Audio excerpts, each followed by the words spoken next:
You know what that means, baby. Let me know if you can hear me. Let's get the show on the road.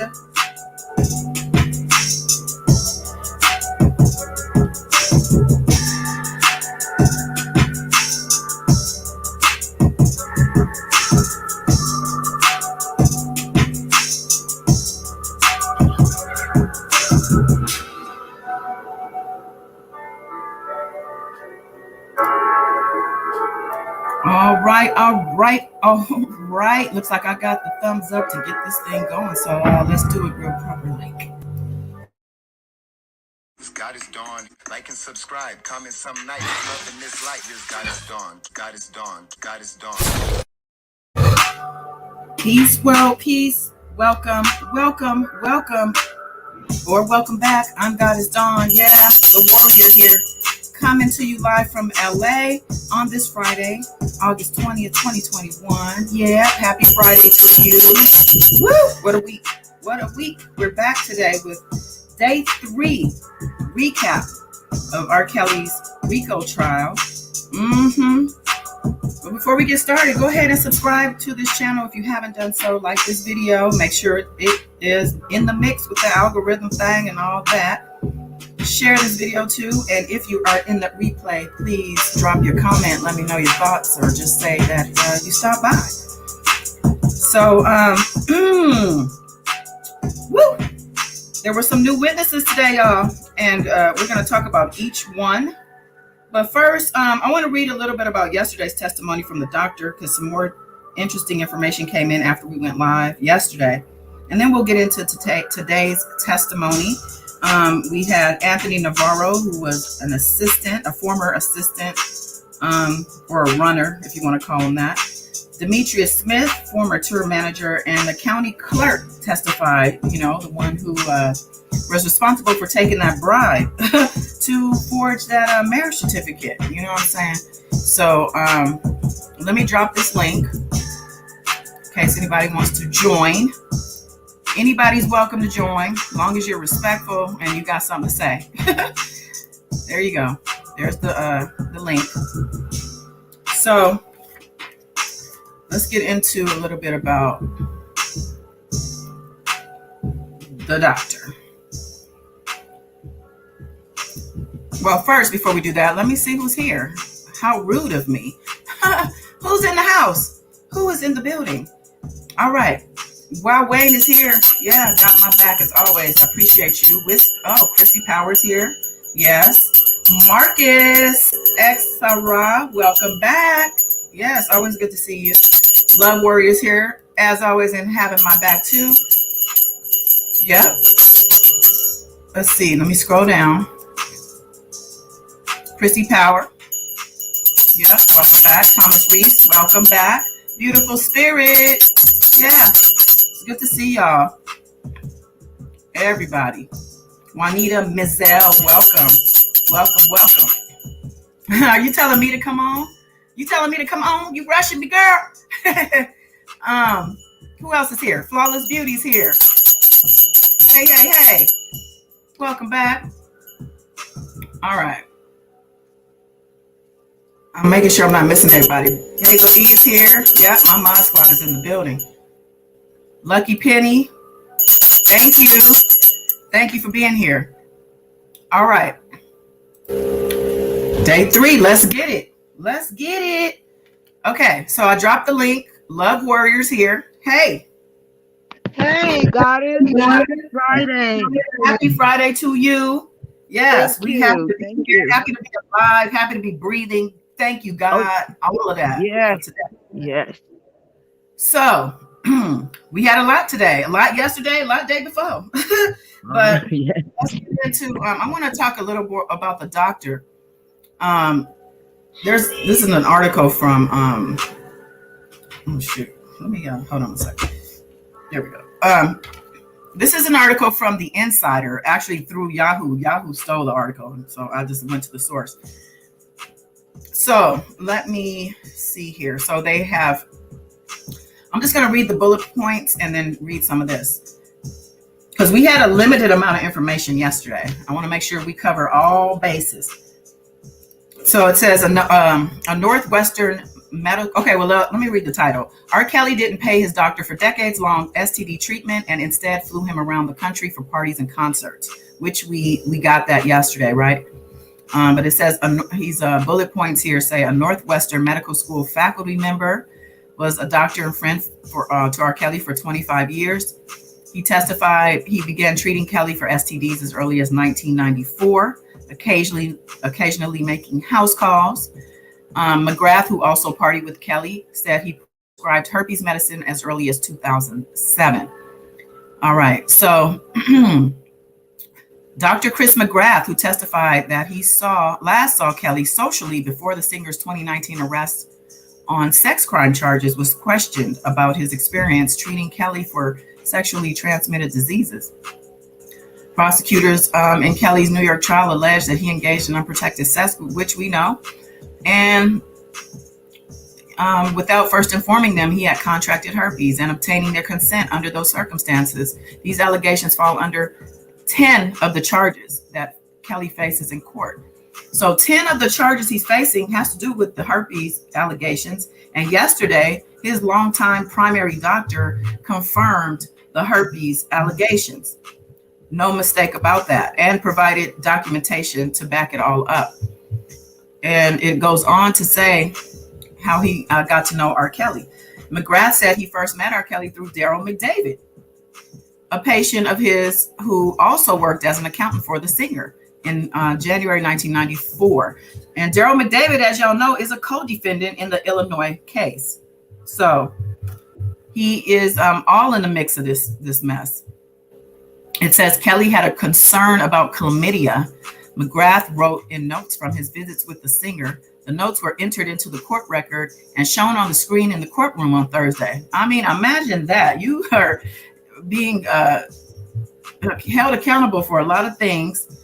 And as you're facing these charges and allegations in a court of law, a federal court, you have your health records plastered on a big screen for the world to see. And they're not positive reviews. So he's got to be beyond embarrassed at this point. It says, according to McGrath's notes, Kelly also complained of pain in his genitals. McGrath ordered a test. McGrath ordered a test for chlamydia, which came back negative, and for gonorrhea, which turned out positive. So that man got gonorrhea. He had gonorrhea. He had herpes. And yeah, so he goes on to say, McGrath testified he instructed Kelly to practice safe sex and inform his sexual partners about the diagnosis. He also said he wanted to order additional tests, but that Kelly turned them down for privacy reasons. So he turned down tests for privacy reasons. Okay, let me go on. The prosecution showed records of another appointment with McGrath on June 5th, 2000. Kelly complained of pain and blisters on his genitals. He said he wore leather pants without underwear for a photo shoot, according to McGrath's notes. And it reminds me of the leather pants he was wearing in an interview, I think it was an MTV interview, when he was writhing around in his seat, squirming like he was just like uncomfortable. And we were teasing that he had crabs, because it has been reported that he had crabs by somebody. I mean, somebody reported that he had crabs while she was with him, and how she had to bathe him and get them things off of him because he was just laying in the bed with the crabs. God. Yeah. So with that said, the leather pants kind of made me remember that interview, and I'm wondering if that was around that time. I need to go look and see the date of that. So this happened in 2000. All right, so it says a herpes culture test came back negative, McGrath said, but he testified that the timing of the test meant that he still couldn't rule out a herpes diagnosis. McGrath later died. See, people, and let me go back to that, because I've been hearing some of these fans who have YouTube pages, and they insist that he did not have herpes because of this negative test that came back. But from what I understand, I've read a little bit, saying that I guess depending on, because herpes is active or not active, you either getting outbreaks or you're not, right? So if you go at a time where maybe you're not active, then maybe the test doesn't pick up the virus. So it's not that you don't have it, it's just that it's not detected at that time. So they're people, not that smart, got it. I think they just don't want to know. So I just wanted to clear that up. It says McGrath later diagnosed Kelly with herpes after he complained of recurrent lesions and saw that Kelly was responding well to Valtrex, a drug used to treat the virus. So he did come back and diagnose him. Okay. It says over time, the patient had complaints about the bumps and the treatment worked, McGrath said. As McGrath recalled on the stand, Kelly said, he recalled that Kelly said, I should not put it in raw. I should put a hood on it. Dude, like, you gonna wait till you go to the doctor with the bumps to determine that? Okay. It says, to which McGrath testified, he responded, yes, you should put on a condom. I would love to be a fly inside of the doctor's brain to know the types of thoughts this man had, all these different occasions he had with R. Kelly. I'm sure he was, this whole friendship thing, I think that was just each of them using each other. Right. And he took advantage of his doctor, didn't he? Oh, he sure did. Absolutely. And for the doctor to take payments, take flights and concert. I mean, does he not realize he's a doctor and that doctors get paid for much more than concert tickets and flights and whatever else? Like, that's crazy to me. Okay, but it goes on to say, one document showed that McGrath had prescribed Kelly's herpes medication dating back to at least March 2007, nearly 2 years before one of his accusers, Geronda Pace, said she began having sex with him when she was 16 years old. McGrath testified that Kelly or his employees would frequently call him to place order for the blue pills, which he called the herpes medication. They call them the blue pills. And let me get a blue pill. Anybody got a blue pill? Anybody? What was that? And that's not the little blue pills that the older men take. What? I said, and that's not the little blue pills them older gentlemen take. That's the blue pill for You probably started taking that later on too. Yeah. Yeah. I bet you I could see him running around, or somebody running around, whoever needed it. Anybody got a blue pill? Blue pill? I need a blue pill. I mean, that's crazy. Sometimes Kelly, it says, would visit his office, but McGrath also made house calls to Kelly's home in Olympia Fields, Illinois, and studios in Chicago. That doctor was just his personal, just slave doctor. I mean, it says the herpes prescriptions were sent for Kelly to pick up at what McGrath described as the Rock and Roll Walgreens, a pharmacy located next to the famed Rock and Roll McDonald's. Yeah, so here's the picture. Let me get the comment down. There you go. So there's the Rock and Roll McDonald's, and I guess that Walgreens is across the street from there. And yeah, conveniently somebody's taking out the trash right now. They should have done that with him every time he came in there. Throw him in there, wheel him across the parking lot. That's crazy. All right. It says prosecutor Maria Cruz Melendez in her opening statement said Kelly recruited at least one minor for sex at that fast food chain, at least one that they know of, Pace, the first of Kelly's accusers to take the stand, testified Wednesday, that she met Kelly when she was 14 in April 2008 and began having sex with him at his home in 2009 of May when she was 16. Pace said she started to develop sores on her vagina while having sex with Kelly. The singer called his doctor to his home and he examined the minor while Kelly was in the room, confirming that the sores were herpes. Pace testified that she ended her sexual relationship with Kelly in January 2010 after Kelly slapped her, choked her, and spit in her face during a disagreement. She used her t-shirt to wipe the spit and the semen from her face before going home to tell her mother what happened. And I had a picture of that drawing of the shirt being held up, but it gone now. But this one I have to remind us of Wednesday or yesterday. I think this was when she continued. He might have been asleep, not remorseful, but sleep. Yeah, he sleep. He sleep, God. He checked out. He checked out. Yep. Yeah. McGrath testified Kelly had health insurance, but never paid him for his medical services during the decades he treated him. So he had health insurance. Okay, that's interesting. But he never paid him for all the services and all the stuff he was doing. Hold on, because yeah. He had. Oh, I'm sorry. Y'all hear that? Them ambulances. I'm sorry. You can't help that. Okay. He had health insurance, so he could have just turned his insurance in if because we know how stingy he is. He didn't want to never pay anybody, but he could have turned in and just had the insurance pay this doctor, but he still didn't do that. Sure didn't. Okay, I'm sorry. I can't believe that. Well, no, I can believe it. You might have thought it was. Oh, it's all good, Juanita. She said she was just joking. It's all good. I was laughing with you. I was waiting on me too. I'm always hustle and bustle before I come live doing this and that. But you know what? His insurance. It's back to that. It's back to that. Wait.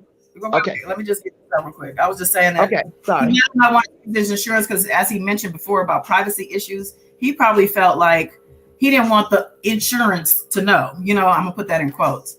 I could just see that being like, you know what I'm saying? But go ahead, what you were saying. Nope, you said it. You said it. Yep. That's okay. It. Yeah. See, great minds. Let me see. I'm just going through the comments real quick.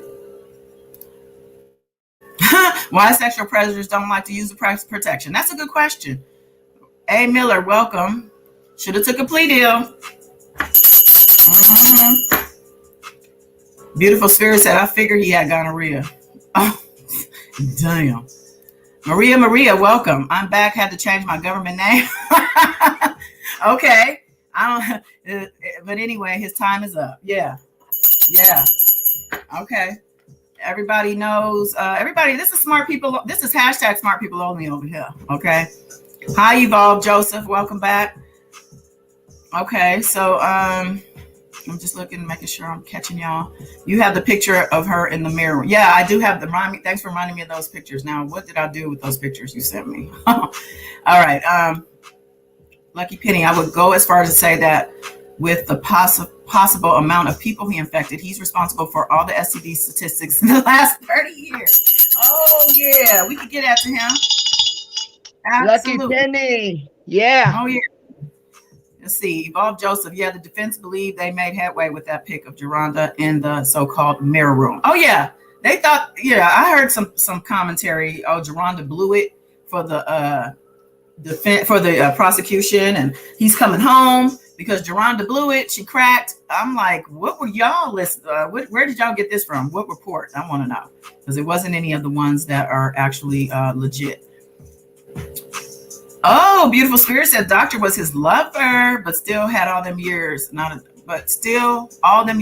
dime. Well, I don't know if the doctor wants to touch that child. I don't know. Okay. Boom Boom. Welcome. Yes. She said, hey, what's happening? Boom Boom. Boom Boom is the threat of the century out here. Everybody's threatened by Boom Boom. I hear her name all the time. All the hate. Let's see. Oh, you emailed them? Okay, I'll check. Okay. Okay, the picture of that was in her book. Okay. She wants the PayPal. Anybody? I'll put it up. I'll do it. Okay, thank you, because I don't know. I appreciate you though for that.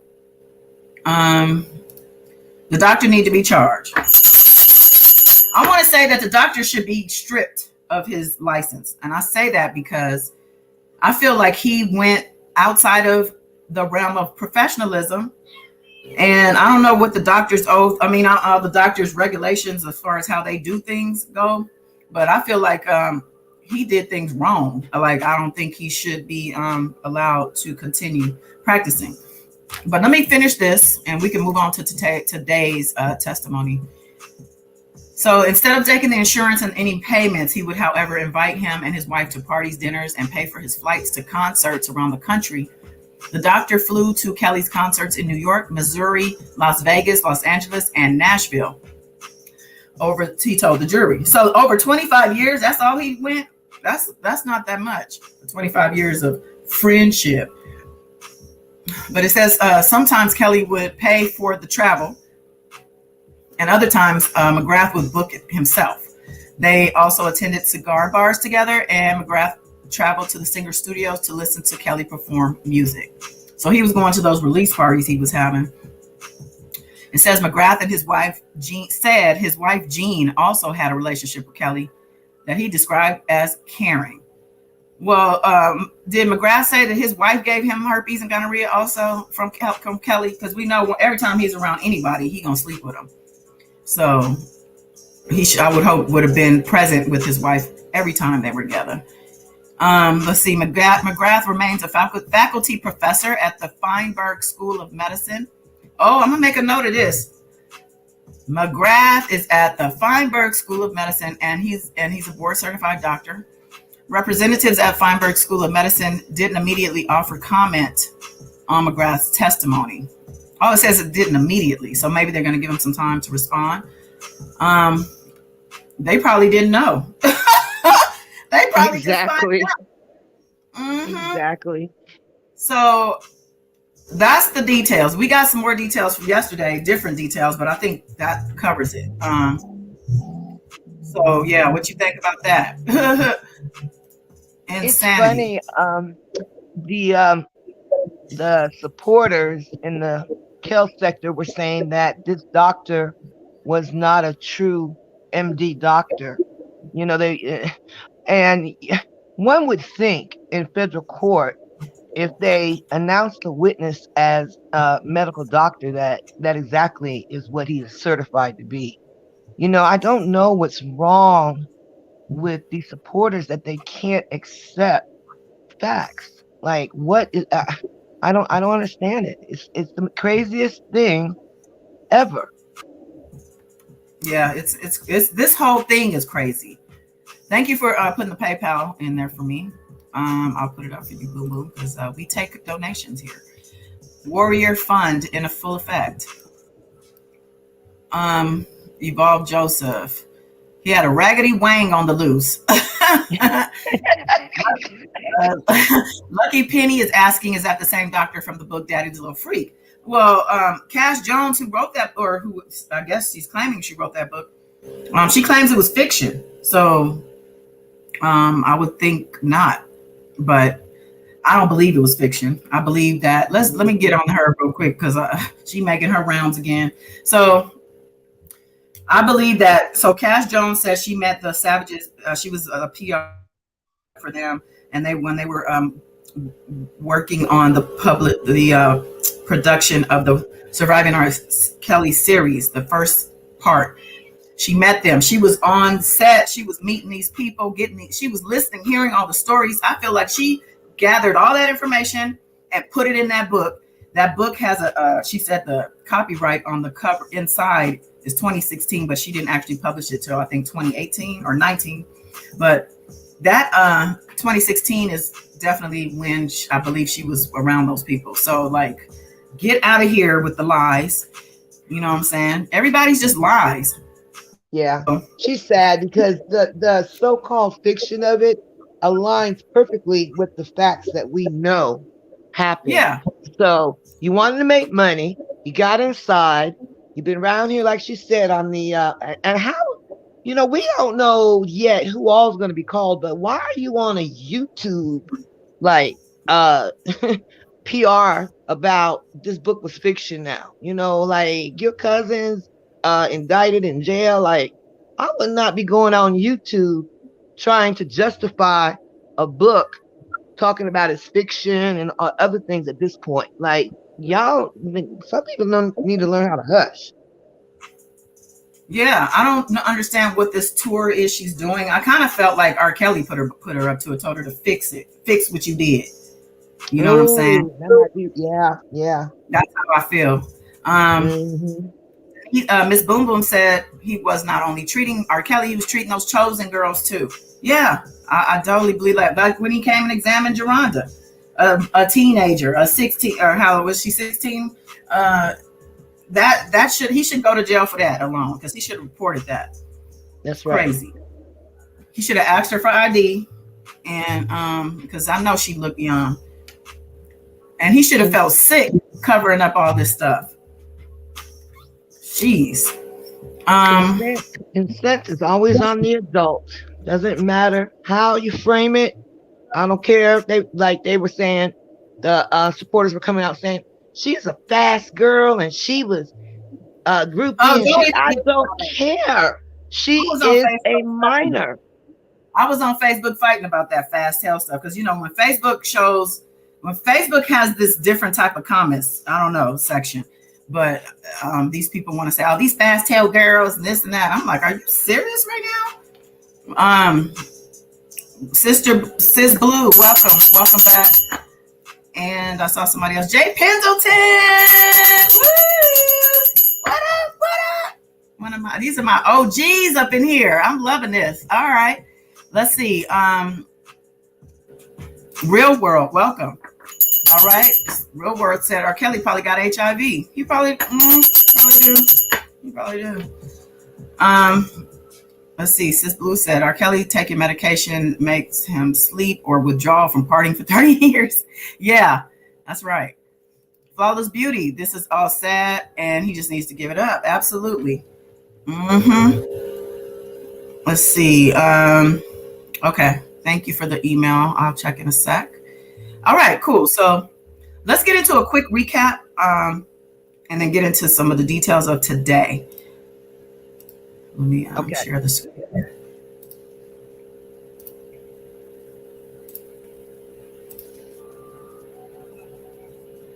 You see that on the screen? Yeah, I see it. Okay. Oh, shit. It was on marriage. Go back. Of R. Kelly's sex trafficking trial in Brooklyn. Today, jurors heard testimony about Kelly's marriage to the late singer Aaliyah. CBS 2's Jessica Moore is live outside federal court in downtown Brooklyn with today's testimony. Jessica. Well, Dick and Christine, Kelly's former manager just took the stand. He told the jury that the Grammy invited him back in 1994 that Aaliyah was pregnant with his baby. Shortly after, they had a quickie, and prosecutors say illegal marriage. R. Kelly was 27 and Aaliyah was just 15 years old. Any thoughts on the trial so far? Defense attorneys for R. Kelly, whose legal name is Robert Sylvester Kelly, staying quiet on day 3 of his federal sex trafficking trial. Today on the stand, former assistant Anthony Navarro said working for Kelly was like being in the Twilight Zone. He has since worked for celebrities like Taylor Swift and Kanye West and said nothing similar ever happened with either of those musicians.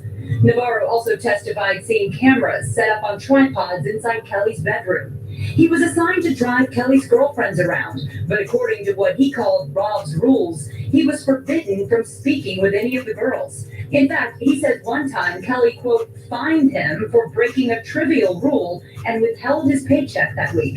He also testified he had to get Kelly's permission to give the girls food or take them anywhere. He said none of the girls he drove around appeared their age. He also told the jury he often picked up Kelly's herpes medication, an STD many of the women claimed Kelly gave them without their knowledge. Cook County Clerk Carolyn Harris testified about the 1994 marriage between Kelly and Aaliyah.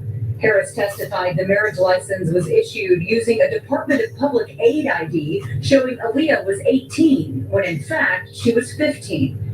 That ID is not a legal way to obtain a marriage license under Illinois law. Kelly is accused of bribing a city official with $500 to provide that fake ID for the 15-year-old so that they could get married because Aaliyah was pregnant. And it is worth mentioning, Dick and Christine, that assistant, Demetrius Smith, did not want to be there. He told the judge he didn't want to testify. He even tried to plead the fifth. Unfortunately for him, another judge had already ordered him to testify with the promise of immunity in this case. Testimony continues in the R. Kelly trial next week. If he's convicted, 10 years to life in prison. Woo! Outside the Brooklyn Federal Court. Oh yeah.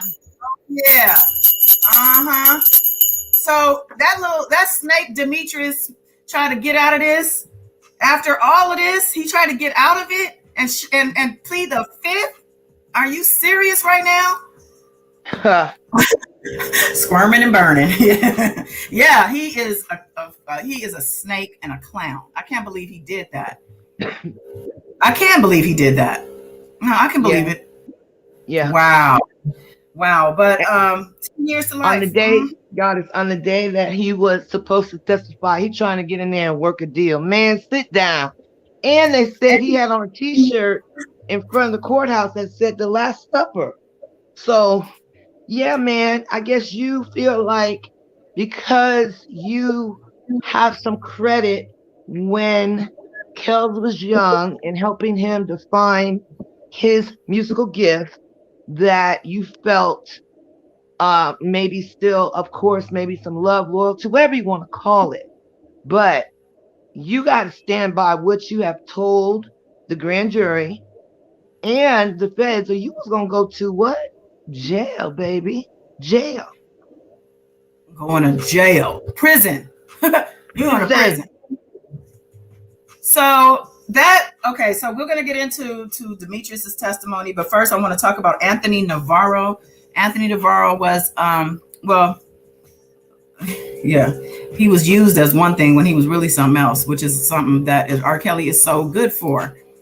Let's see. They said Demetrius Smith was all outside running up to people and reporters, and the witnesses are not supposed to be speaking to folks. Oh my goodness. That doesn't surprise me either.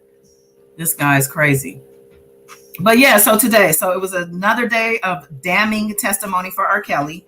Nothing said today, yesterday, or the day before has been a good look for him. Don't listen to the super fans reporting on this because they are lying, y'all. Lying. I put the G on it too. I heard some weird commentary today, including, like I said earlier, Geronda blew it.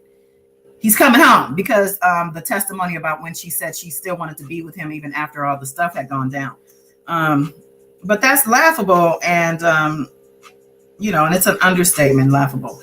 I just want to say, because when a child does something,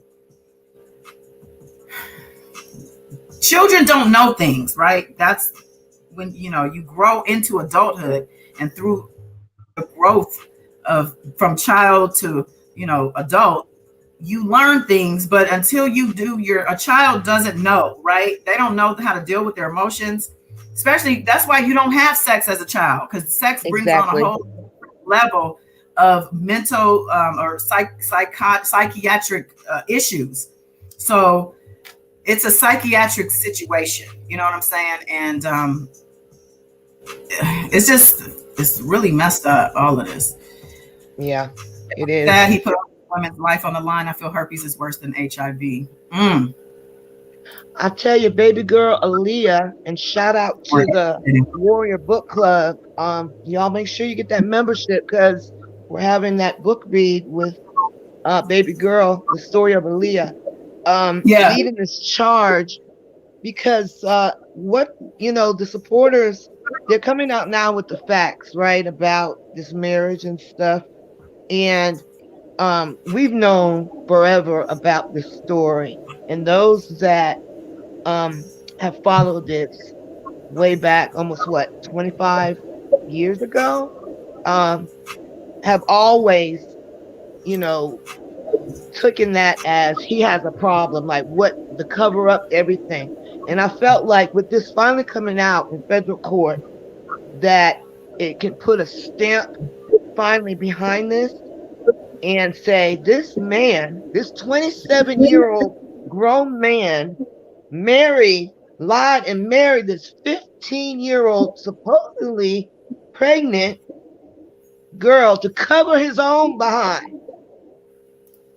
And I'm glad that it finally has this stamp of God. Oops.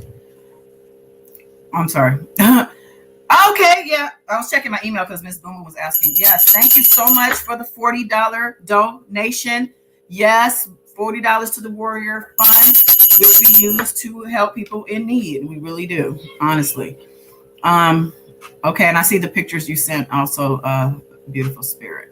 All right, so remind me though to come back to that after we are done with this. Okay, so yes, thank you so much. Thank you so much. Y'all are so generous.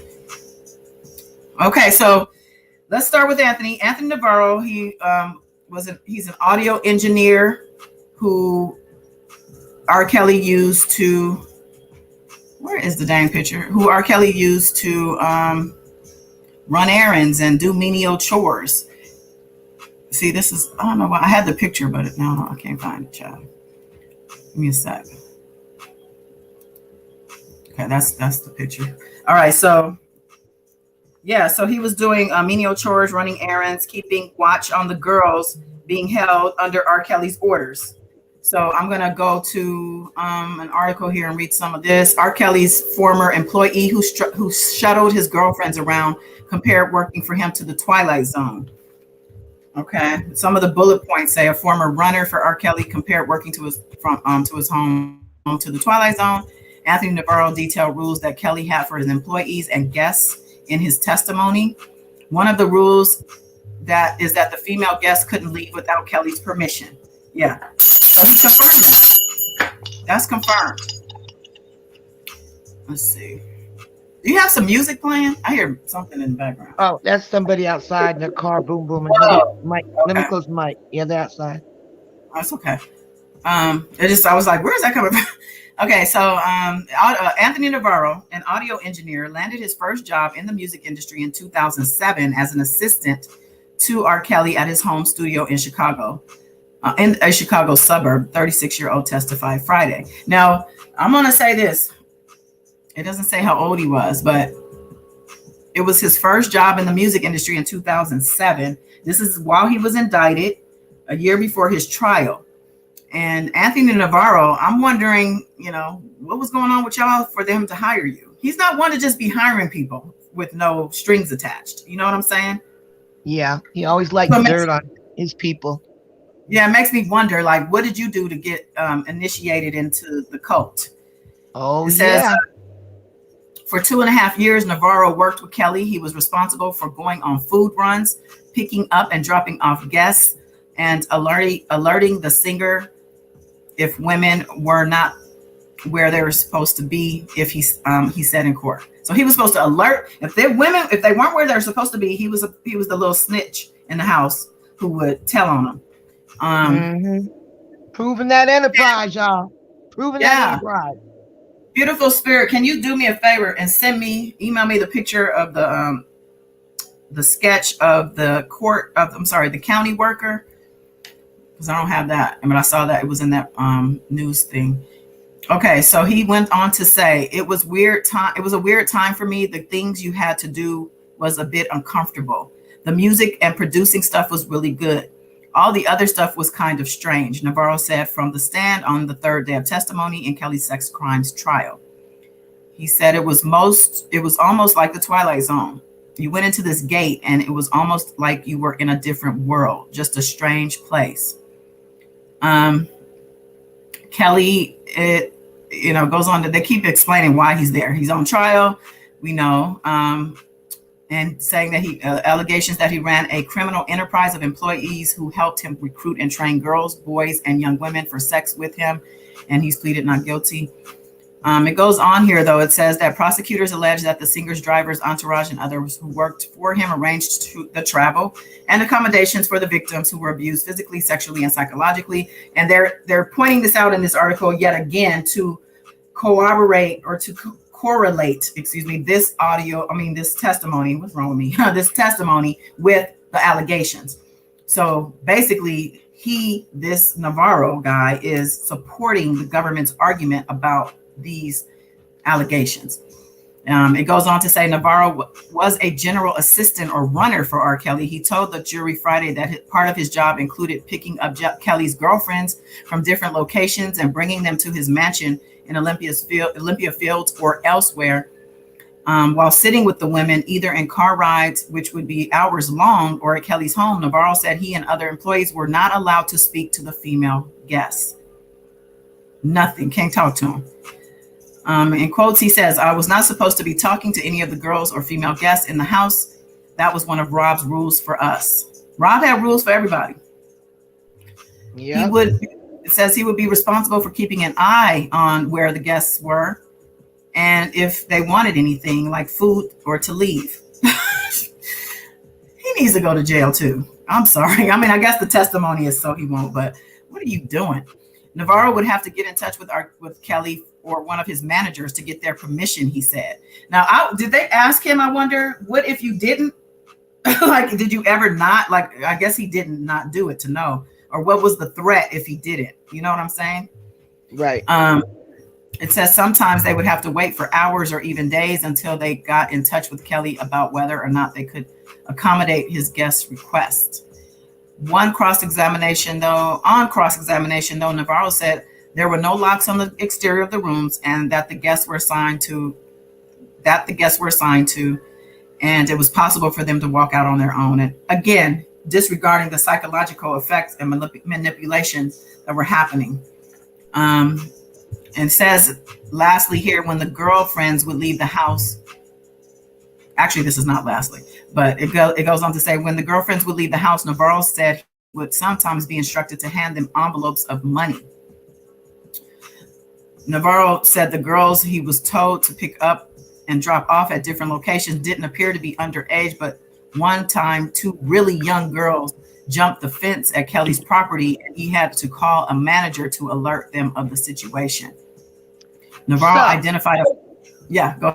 I'm sorry, guys. So they can leave. They can leave at any time they want to. Yet he witnessed two of them running to jump the fence, and we're not talking like a regular house, right?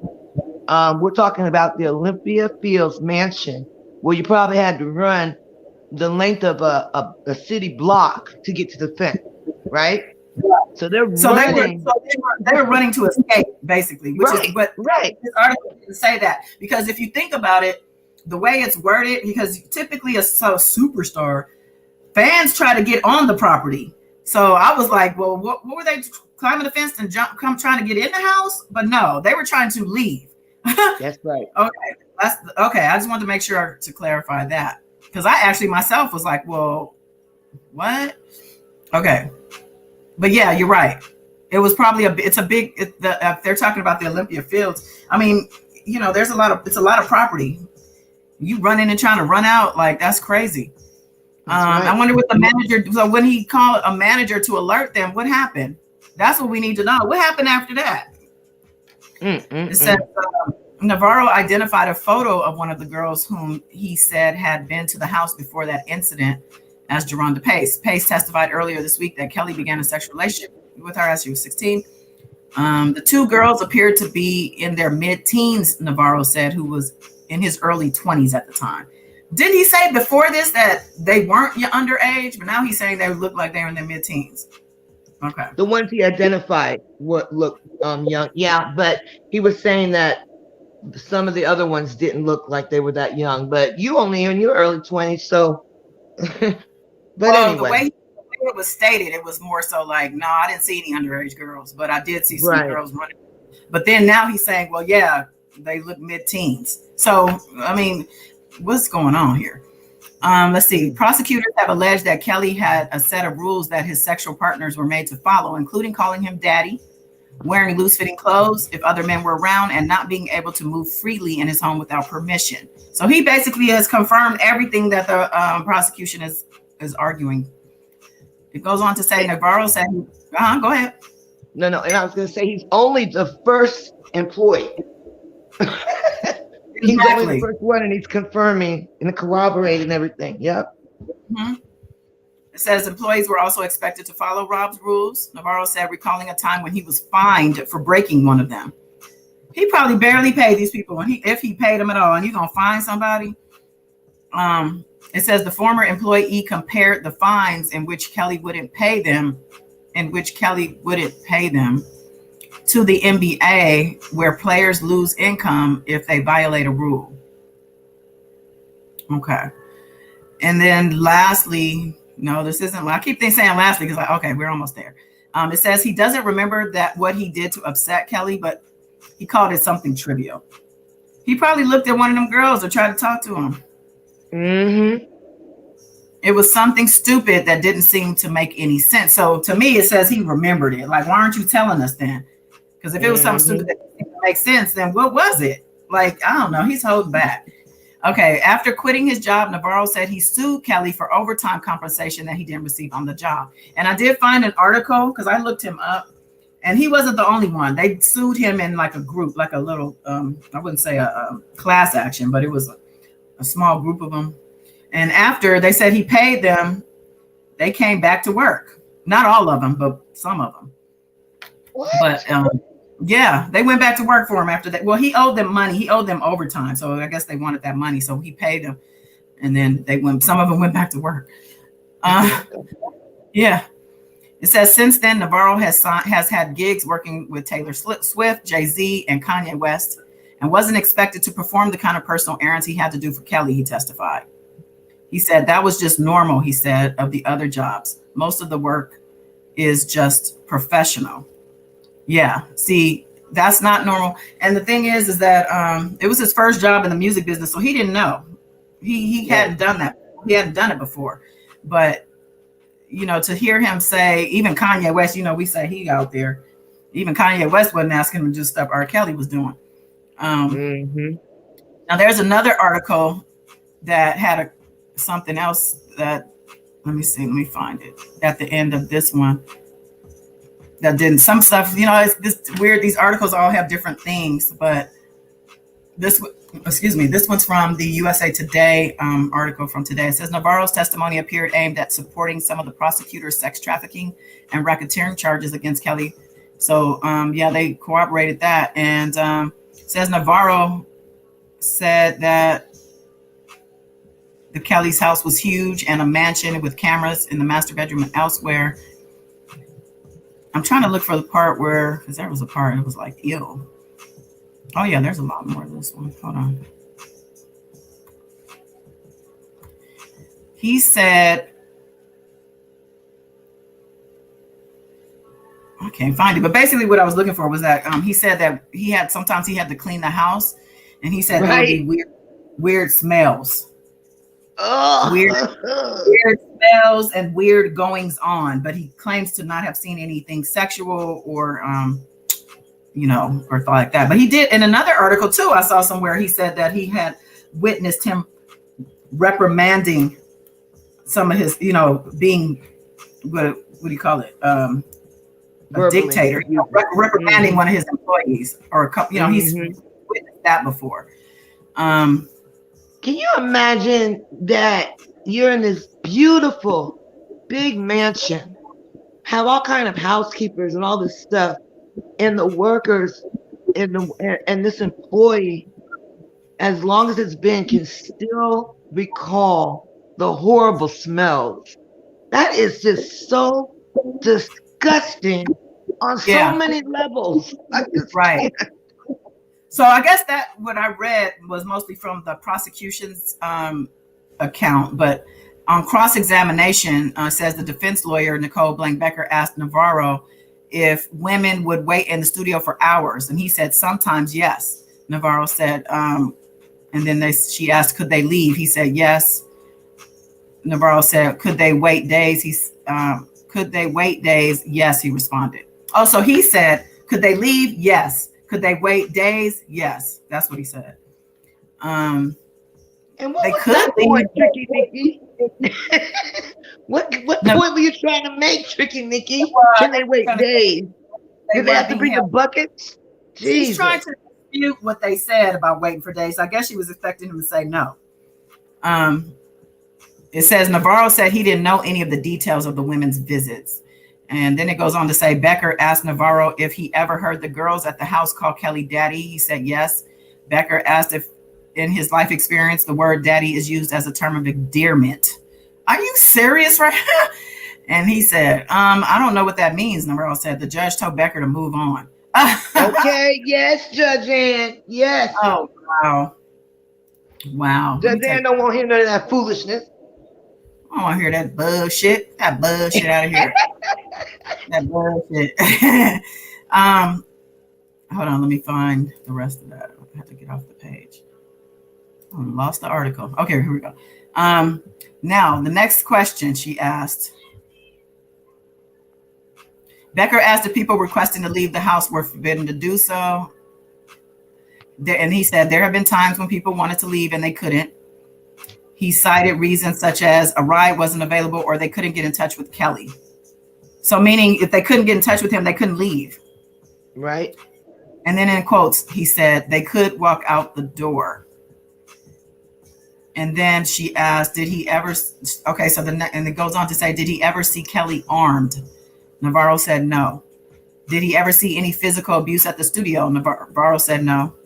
Did he ever see Kelly having sex in the studio? Navarro said no. Did he ever see verbal abuse in the studio? Navarro said yes. So Becker pointed out that he told prosecutors in February 2020, damn, he never saw physical or verbal abuse in the studio. There are times employees were reprimanded. Navarro said yes. On redirect, Assistant U.S. Attorney Elizabeth Geddes asked, that's my girl right there, asked Navarro to compare his time working for Kelly with his other music industry experiences. And he says, it was a weird time for me. Navarro said the things you had to do was just a bit uncomfortable.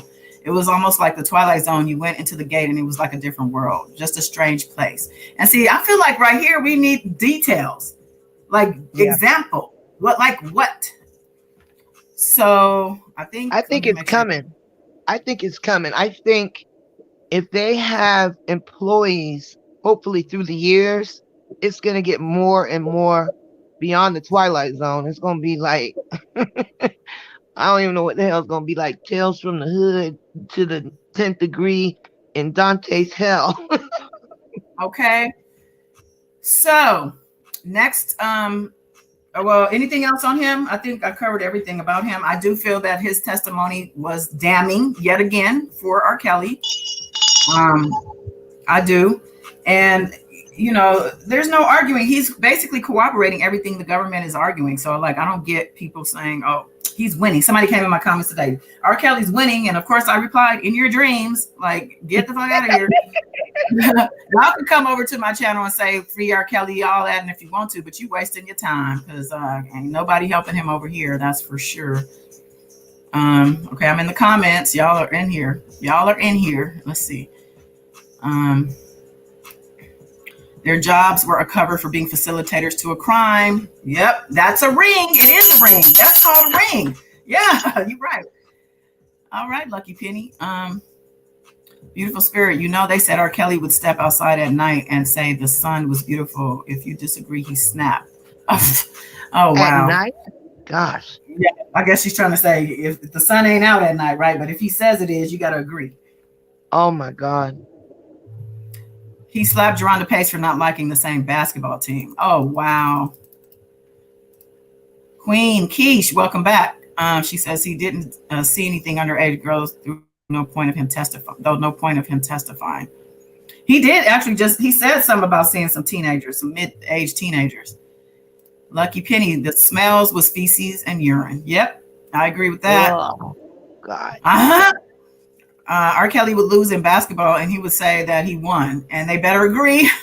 and that he won the game for them too, right? He was the star. The employee was going to be Cheryl Mack. Not yet. We ain't finished. Queen. Evolve Joseph, that smell was that overdue dookie in them buckets. Oh my God. That's disgusting. I remember that video that Azrael took of him with a bucket of pee, wiping it all over his face. Oh, that towel. Yeah, it was like a towel or something, wasn't it? Yes, and he said, it smells like fish grease. Oh, God. Yeah. Oh, God, so gross. Did you speak on Demetrius? We're about to get to Demetrius right now. What else y'all talking about here?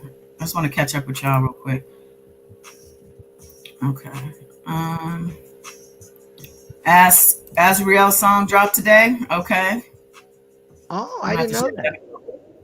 Yeah, and I was gonna bring this up after we talked about Aaliyah, but y'all know 1 in a Million stream. They released that a couple days ago. Finally, yeah, Aaliyah's music is streaming. Let's see. Welcome, T-Bone. R. Kelly's ass is guilty. Welcome to the Warriors fam. Yeah, he losing all day. Exactly, boom boom. Aisha. Did I see you, Aisha, earlier? Yeah, I did. Okay. I was like, hey, girl. Them handlers are enablers, but are going to get lined up and take the old school firing squad. That's right. Oh, That's how the Lord. process is. Okay, so let's talk about Demetrius Smith, who testified, former tour manager, accomplice, briber of county worker to forge the marriage certificate to Aaliyah. I have, I'm going to play a short clip first. Let me find it. Jeez, I got to find this stuff. Hold the line.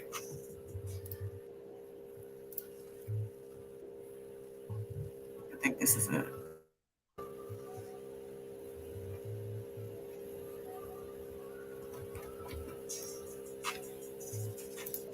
Oh man, let me move this music.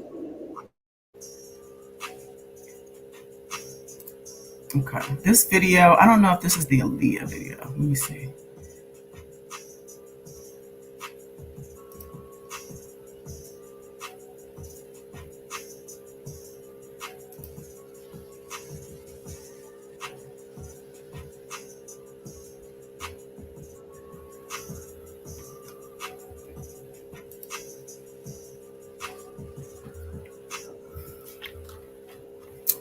Give me 1 second. Let me just. So, welcome everybody in the chat. Warriors, beautiful spirit. Where you at? Where you at? I hope everybody is having a blessed Friday. Keeping positive spirit. So much going on in the world, but this is reaping season for us. Those of you that have been with us for the last 2.5 years, it is reckoning time. So it's time's up. Those that are new, time's up, time's over. It's reckoning, accountability. And we're only on day 3, y'all. Can you believe that? Day 3. I'm so glad that we have the weekend, that we need a break from this trial for a couple days, right? I was hoping today I was going to get a break. I mean, I don't have to come on today. I was just, I wanted to do it. But yeah, I was like, exactly. Okay. We all need a break. Let's see what this video says, y'all, because I really don't know if this is the right one, but let me. Peace and serenity. I just saw your post sending out love, blessings, and prayers for your mother-in-law. I'm very sorry about that.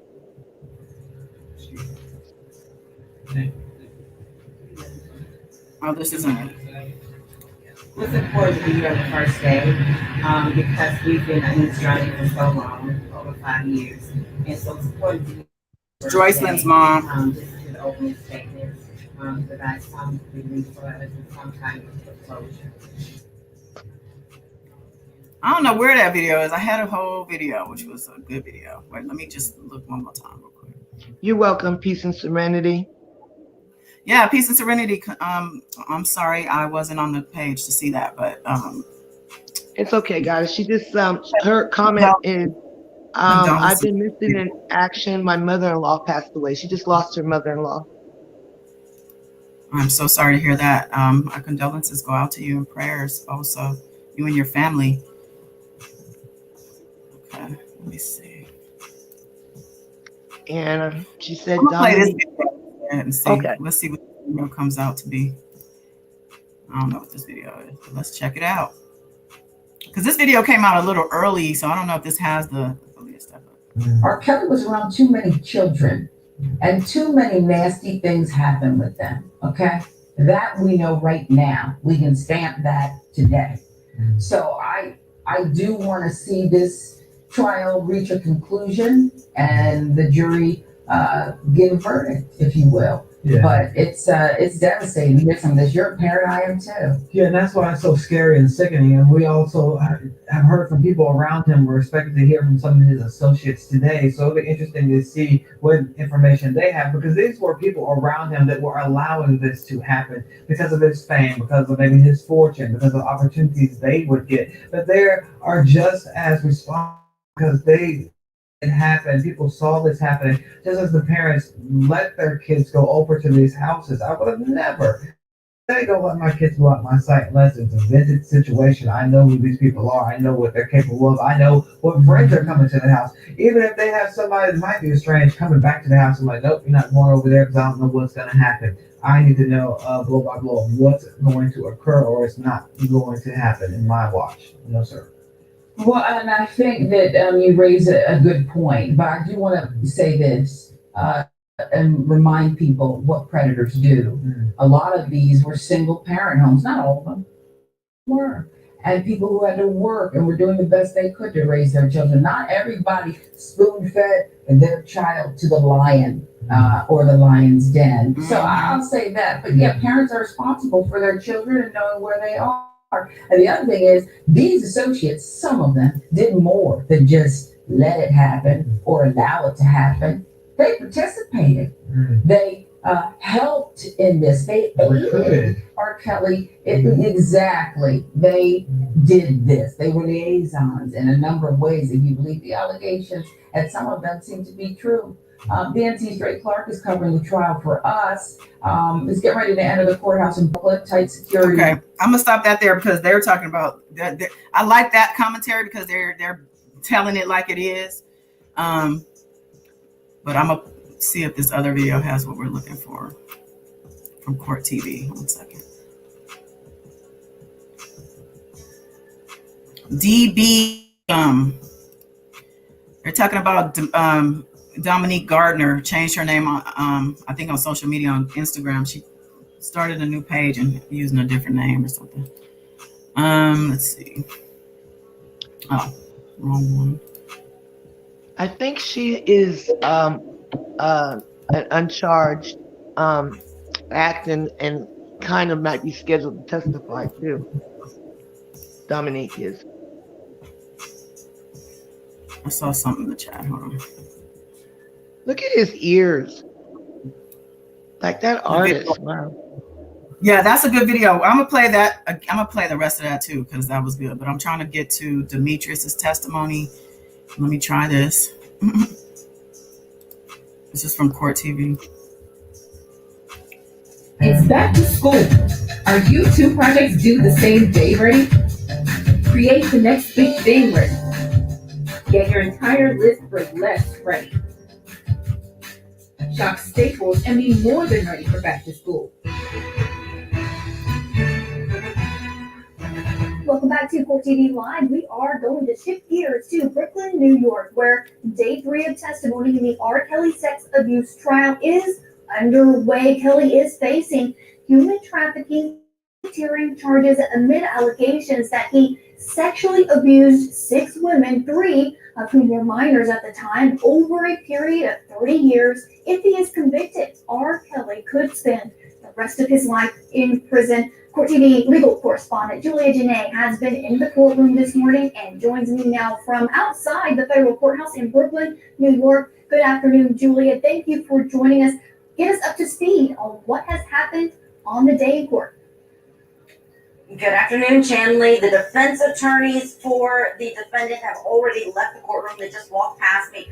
But we're in a lunch break right now. So we've only heard from one witness of the day, and that's Anthony Navarro. He's an employee of Robert Kelly. He was inside that mansion in Olympia Fields, Illinois, back in early 2008. He worked for him when he was around 20 to 21 years old, and says he didn't see any underage girls in the house, but he did confirm that he knows there were rules that the female had to follow when they were there and while they were guests of the defendant. That's something that the prosecution really wants to highlight, what was going on in that house and how the enterprise was involved in making it all happen. Interesting. Now, is he still on the stand at lunch break, or is he off the stand? What's the, I guess, where did they leave off right before lunch? it seems that they are done with him for now. They are going to be calling, we're hearing around the courthouse that they are going to be calling witnesses that have to do with Aaliyah and the Jane Doe #1 that we learned on the first day of this trial, the marriage that she entered into with the defendant back in 1994. So that's what we're anticipating coming out of court after the lunch break. That makes sense. Let's talk about Dr. McGrath, a witness from yesterday testifying. Okay, we done talked about doctor already. Okay, so let's just get into the details of Demetrius. We got Billboard article. So the lady, I finally got the lady to report something. I was on her butt. Like, when are you gonna tell us something, girl? And she finally put out something today.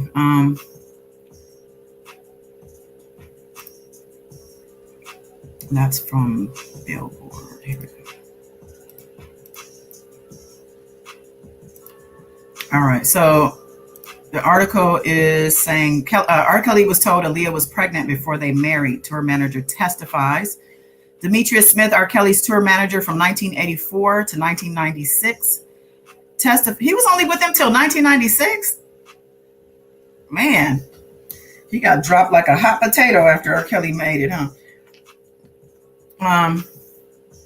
Says Demetrius testified during the singer's racketeering and sex trafficking trial in the Eastern District of New York courthouse in Brooklyn on Friday, August 20th, that he had reason to believe Kelly had impregnated the singer Aaliyah when she was still a minor.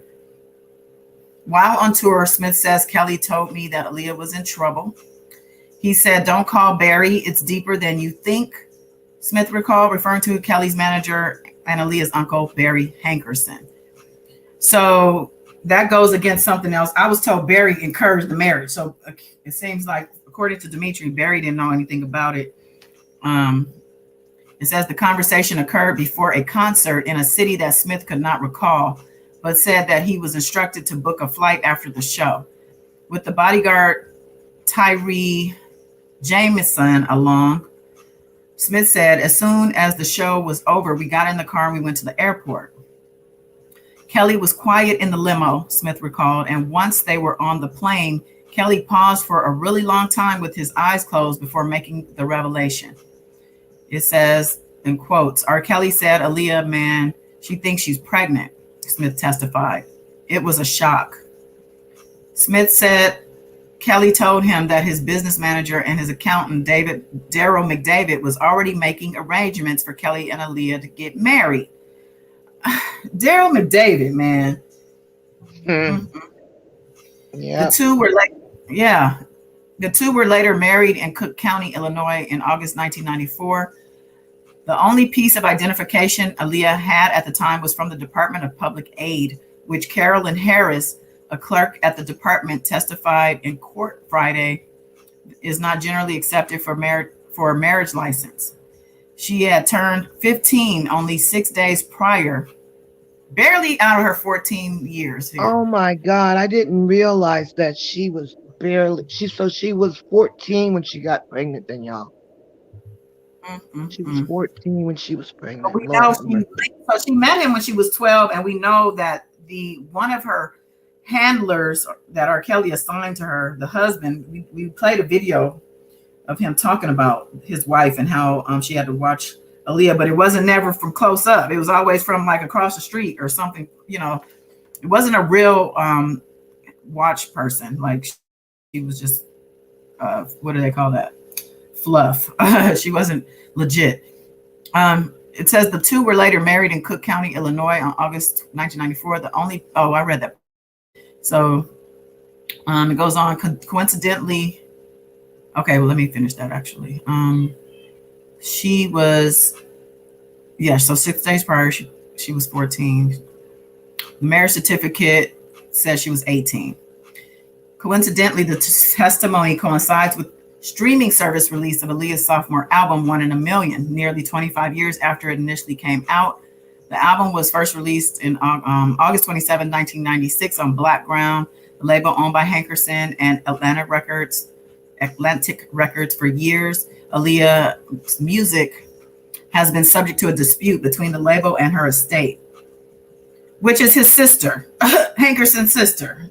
That's crazy. A brother and sister not even speaking anymore. since Aaliyah passed. And Barry is a dirty dog. Indeed. Says, yeah, it just kind of sums up everything. Again, Kelly's being charged with racketeering and 14 underlying acts, including kidnapping, sex trafficking, and forced labor, and 8 counts of violating the Federal Mann Act, which outlaws sex trafficking across state lines.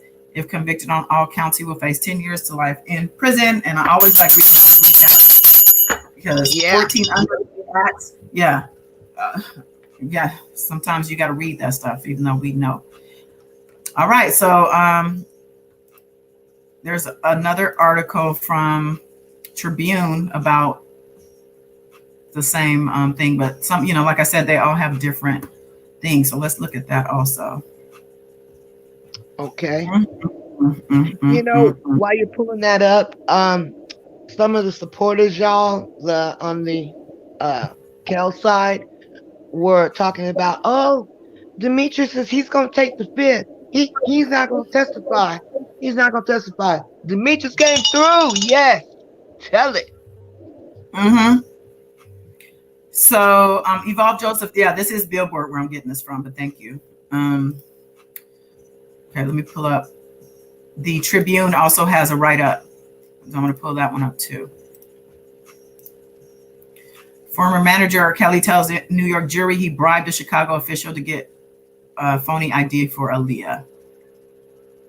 Okay, okay, so let me just see what we didn't hear. So I don't want to be repeating everything. Okay, so he said, I went into the welfare office. I went in and said, like, hey, you want to make some money? Demetrius Smith testified in a federal courtroom in Brooklyn, dropping his voice to a theatrical whisper. Like he's trying to be timid, like, I don't really want to say this. He's putting this on for R. Kelly because he's scared. Yep. I'm telling you. Yeah. Smith told the jury that Kelly interrupted a tour. Okay, we know that. Daryl McDavid did that shit. And it says, he said Kelly associate Daryl McDavid was pushing the singer to marry Aaliyah to protect himself. Protect the defendant from what? Assistant U.S. Attorney Maria Cruz Melendez asked. Jail, I guess, Smith said. McDavid is currently facing indictment along with Kelly and the third member of the singer's entourage in U.S. District Court in Chicago, where prosecutors have alleged they conspired to fix Kelly's 2008 child pornography trial by paying witnesses to change their stories. Smith testified under what's known as an immunity agreement, which means prosecutors have assured he won't be charged with any wrongdoing on his own part that his testimony might elicit. Ahead of Smith's testimony, prosecutors showed jurors documents from the Cook County Clerk's office circa 1994, a marriage license application, a marriage license, and a marriage certificate. Yeah. Kelly was listed as the groom and Houghton, who was actually 15, as the 18-year-old bride. Prosecutors expected to resume their questioning of Smith on Monday. Okay, so he's not finished. Kelly, 54, because he has to be crossed too, so cross-examined. Kelly, let's see, they're repeating stuff here. Kelly's lawyers, meanwhile, of course, they're just saying he's scorned. These are scorned people. Okay. Talking about Anthony. Okay, I think that's all for Demetrius that they have so far. Like they said, he's coming back on Monday, so he ain't done. And then they're going to cross-examine him too. I wonder how that's going to go. Right. Put all them MFs in jail. Put them all in jail. Each and every one. Damn it. I don't know if Barry Hankerson has not been indicted in this case, because we would know that, right? So yeah, as far as I know, he has not been indicted. Hotep, you knocking stuff off my desk. Okay. You think he's indicted, beautiful spirit? She said you said you pray he's indicted. I mean, I think any indictment we would know because it would have to be filed with the court, right? I mean, I looked up Hankerson. Because I was researching the Suns, and them Hankersons got some they got some stuff on them. They've been through some stuff. But this one right here has me thinking, is he gonna get on the stand? I'm wondering. I mean, knowing him, he's probably not. I mean, I don't see him testifying unless, he wants to escape jail like everybody else. But what would they have on him? That's the question. Lucky Penny, how much time passed between her thinking she was pregnant and they got married? Enough time for an abortion, or did it turn out she wasn't pregnant? Interesting. Yeah, that's a good question. How I wish Leah was here to speak her truth. Yeah. Just know she's here in spirit. Believe it. She's definitely here in spirit. She's actually in spirit. Yeah, she's doing all of this behind the scenes. She's doing this. She wants to be involved in this trial. She wants justice for herself and these girls. She wanted her story told. So that book, doing that reading later. And she wanted her music out. So now the music's released. So shout out to Aaliyah for getting the job done. The spiritual realm. You think she would speak and testify if she would? I do. I absolutely believe she would at this point.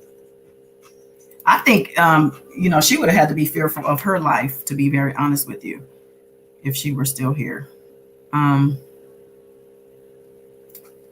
He started a sexual relationship before 13 or right at 13.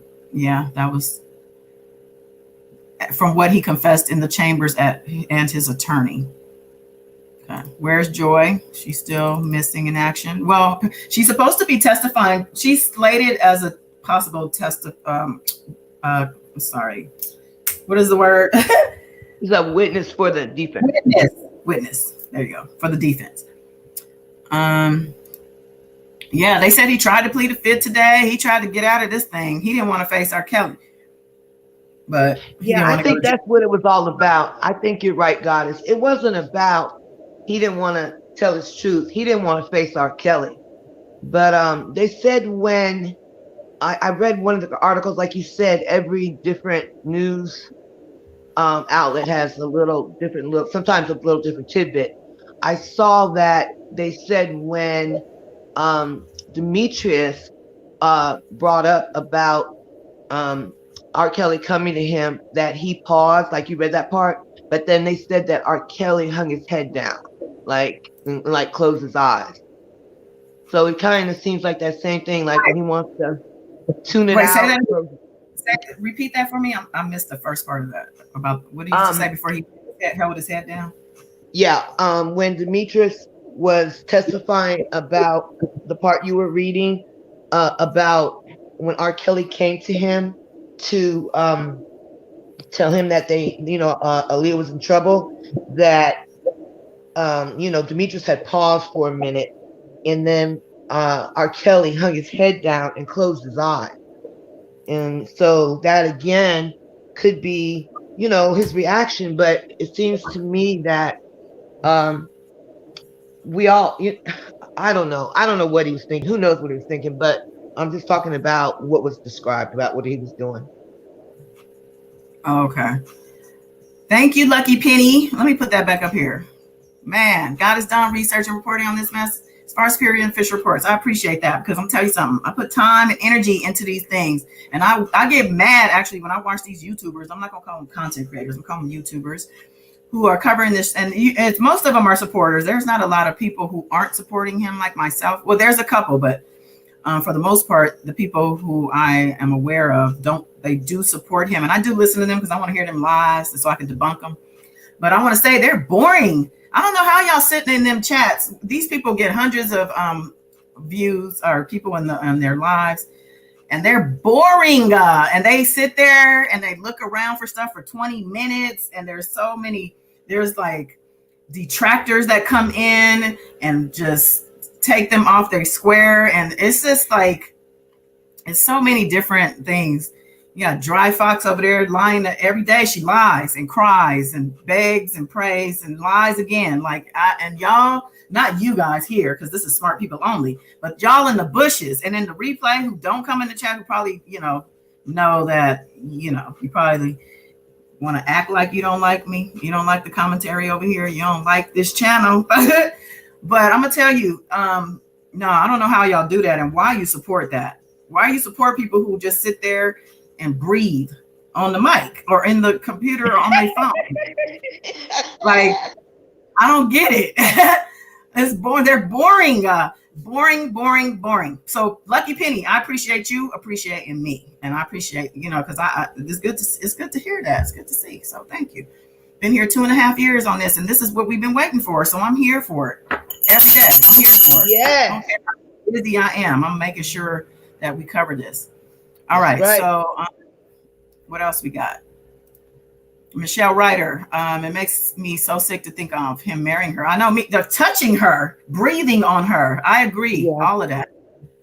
And then that development tonight, I didn't realize that she had just turned 15, realizing then if she in fact was pregnant, that he got her pregnant at 14. And that just is so disgusting. As a mother of 2 daughters and a son, man, as I said, I would not be breathing.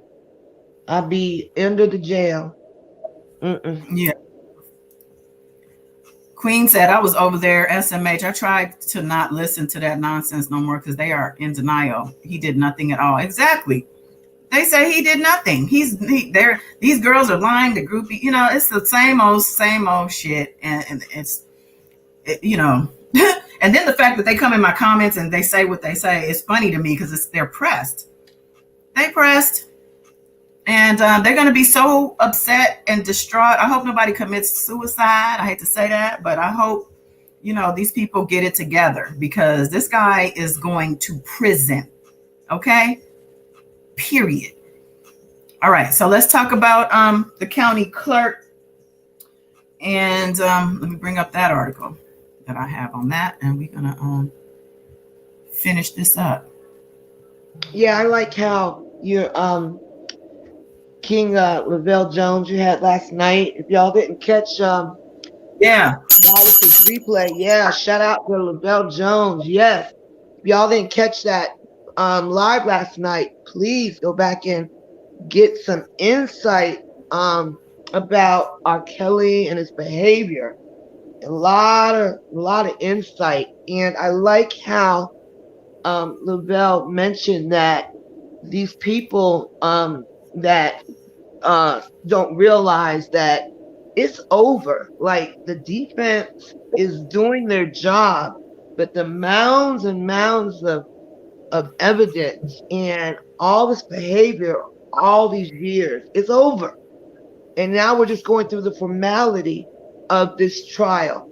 So if these ops or whatever the hell we want to call them, because they're still out here supporting this pedophile, can't get it through, and they so emotionally invested to sit up here and lie and change facts that are coming out of court. I'm worried for them, like you said, guys. I really am. Telling you, I'm sitting here just like I'm just vibing. Don't mind me.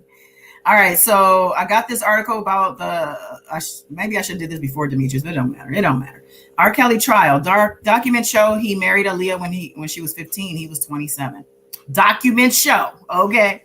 The late teen singer Aaliyah married R&B star R. Kelly in Chicago in 1994 when she was 15, even though marriage documents falsely said she was 18, according to testimony by a witness Friday during the 3rd day of Kelly's sex trafficking trial in Brooklyn. Prosecutors called Carolyn Harris, a Cook County clerk, for 21 years in that department. She worked there for 21 years. This department issues birth and marriage and death records. She testified that anyone seeking to marry at that time in Cook County had to present a valid ID and be at least 18, or if younger, accompanied by a parent. The prosecution introduced as evidence the application for marriage, the marriage license, and the certificate of marriage involving Kelly and Aaliyah, all of which were closely examined as Harris explained the process for applying for a marriage license in Cook County and the differences between the 3 documents. She said the bride was listed as Aaliyah D. Houghton and with a birth date of January 16, 1976. Aaliyah actually was born the same date in 1979. So all they did was turn that 9 upside down, Kelly's age was listed as 27. The type of ID presented for Aaliyah, according to the document, was from the Department of Public Aid, Harris said. The date of the application was August 30th, 1994, and its effective date, meaning the earliest date they could marry, was August 31, 1994. And I On hope, cross-examination.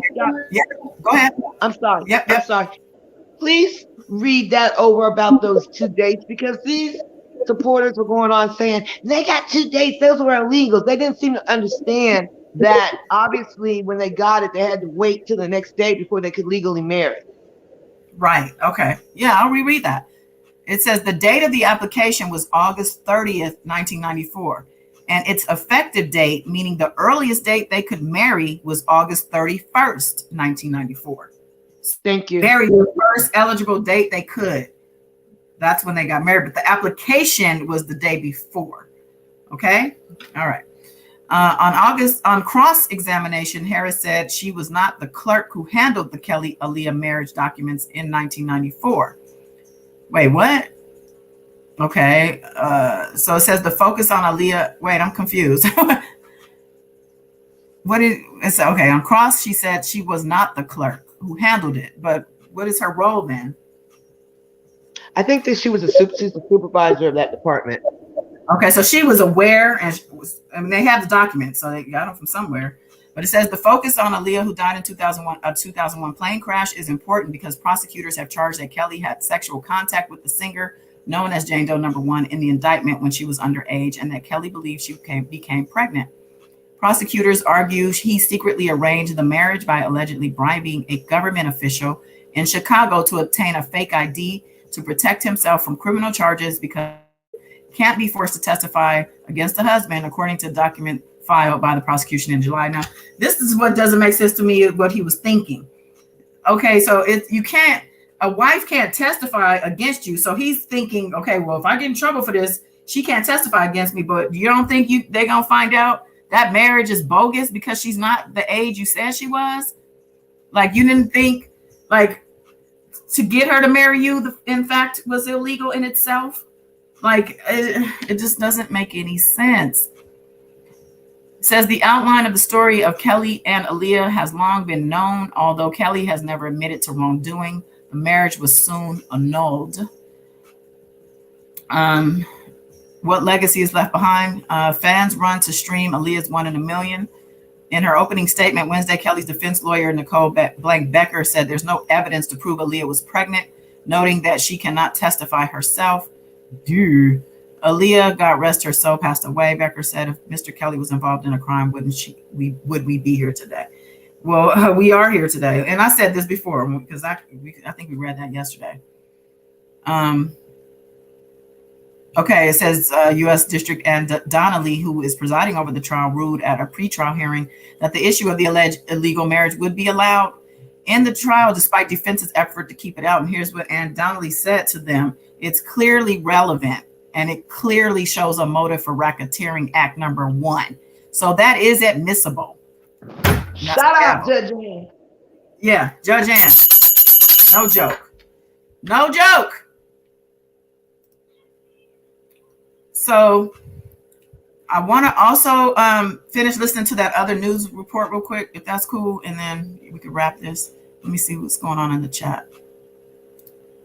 I see Miss Della's name being mentioned. You hear Miss Della? It's Della. Miss Della. Hey, Miss Della. Lucky Penny. I found you when you did the Prince reading and been hooked ever since, but never made it to you. Oh, yeah, Prince. Yes, cool. Shout out to you and shout out to Prince. That was that was an intense reading too for me. Prince, I had a lot of energy after that. I'll never forget. After that reading, it was a Sunday night. I swear, I cleaned. I did so much. I had a lot of energy, and that was Prince had a lot of energy. That was one thing about him that I found out a lot. Okay, Omega, welcome. He didn't marry her out of love. He married her to save his ass until she got an abortion. Also, so we're saying she got an abortion. Well, I guess she did, or she might have miscarried. We don't know. I mean, unless you know, I don't know for sure. I always wondered because they showed that picture supposedly that. I don't know if you ever saw it, Goddess. Picture. Ceylon. We have a subscriber named Ceylon who was in the military and she sent me a picture of her, which looked to be that she was pregnant because she was bloated. I have that picture somewhere. Right. So yeah, I have seen that and I have shown that picture before too. People got upset about that picture when I showed it. I remember we were here live. UCBX, welcome. He's going to prison for a long time. Yep. Yeah, absolutely. Wow, Wayne is here. Well, Wayne was always here. Are you coming back, Wow Wayne? Because I see somebody say, hey, Wayne. All right. Hazel E. Aaliyah hadn't just turned 15. Miss Della, her birthday is January 16th, and they got married on August 31st. She had been 15 for 8 months. She was actually closer to 16, but whatever age it's at. So they said they had it wrong because they said something like she had just been 6 days or something like that. What did this? I can't remember what it said. Yeah, they said 6 days past age 14. Yeah, they must have had it wrong. Yeah. Okay. Well, Evolve Joseph, I believe he got her pregnant at 15. Aaliyah's B-Day is the end of January, I believe. It's still sick, though. Okay. Got it. Yeah. R. Kelly cult and the MAGA cult. Very similar traits. Yeah. Absolutely. Uh-huh. Hazel, I knew the wedding was real because it being claimed to be fake never made sense. I always thought no one would make a fake marriage between an underage teen and an adult. We would hope that is the case, but it's not. Boom, boom. Confirmation from the courts they were married. Watch them supporters deny it. Yeah, That's exactly. Right. Hey, you supporters, if you in the bushes, the paperwork is from the court. It's real. It happened. There's proof, and it's the judge and the jury have it. The jury has it. Yeah, we watched them roll that evidence in a couple times, y'all. Oh, yeah. Oh, yeah. Speaking of which, hold on. You just reminded me. Do they need a little reminder on this Friday night? Let's give them a little reminder of some of what they rolled in. A little reminder. Just a little reminder.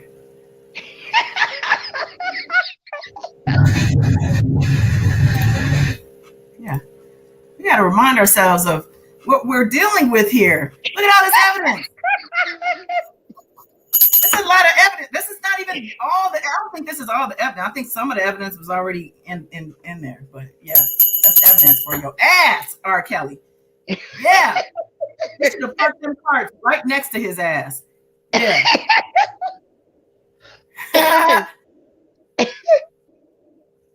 Just rolling it along, pushing in them carts. Where was R. Kelly parents? Yes, that's the number one question. Talking about where were the parents? Where were his motherfucking parents? Excuse me, but where was his parents? Where was his parents? Oh my God. Lucky. Had Aaliyah not been Barry's niece, I bet he wouldn't have produced her music. I agree with that. I agree with that. If she was actually pregnant or not, but more about if R. Kelly believed she was pregnant. Yeah, because that means he actually did the act with her to get her pregnant. He proves just with the threat of pregnancy or the scare that he had sex with her. So the testimony is proof of that. Like, come on. That's right. Hazley, oh, definitely Boom Boom. I've been saying he started abusing her at 12. She was about 12 when he shouted her out her name on that song. She got that vibe saying, little cute Aaliyah's got it. Oh, yeah, sure did. Oh, my God. And we knew that, like I said, we had a handler's husband on here. Oh, well, we had the video. He's not on here. We played his video that he did an interview on. And he confirmed that she was traveling to see him after they met it. She was 12. Like she had been going back and forth to meet with him and stuff. So they were having sex long before that wedding happened. Friggin' predator. They ain't coming for me. We protected over here. We are protected. Come all they want to. Charlene Hastings back. R. Kelly supporter don't report anything correct. They sure don't. That's why I don't even know why y'all bother going. I do peek in sometimes because I like to laugh at them. I really do. I laugh my ass off at these people. I ain't never seen that much evidence. Never seen it. I never seen that much evidence before. Never seen it. I love it. Fell off the damn bed, girl. Get up and come in here. Matter of fact, I'm gonna put the link. Because I know you got something to say, don't you? Don't you, girl? Anybody who wants to come in, you can come. I'm going to put the link in here. Okay. They keep rolling that shit in. Michelle Ryder said it's like a train. The evidence train is rolling in, y'all. Oh my God. I can't wait till they crack them boxes open. Okay. I know, right? He definitely got them. And no way he's going back. Hey, beautiful. Beautiful. Hello. Hey, no way Spirit.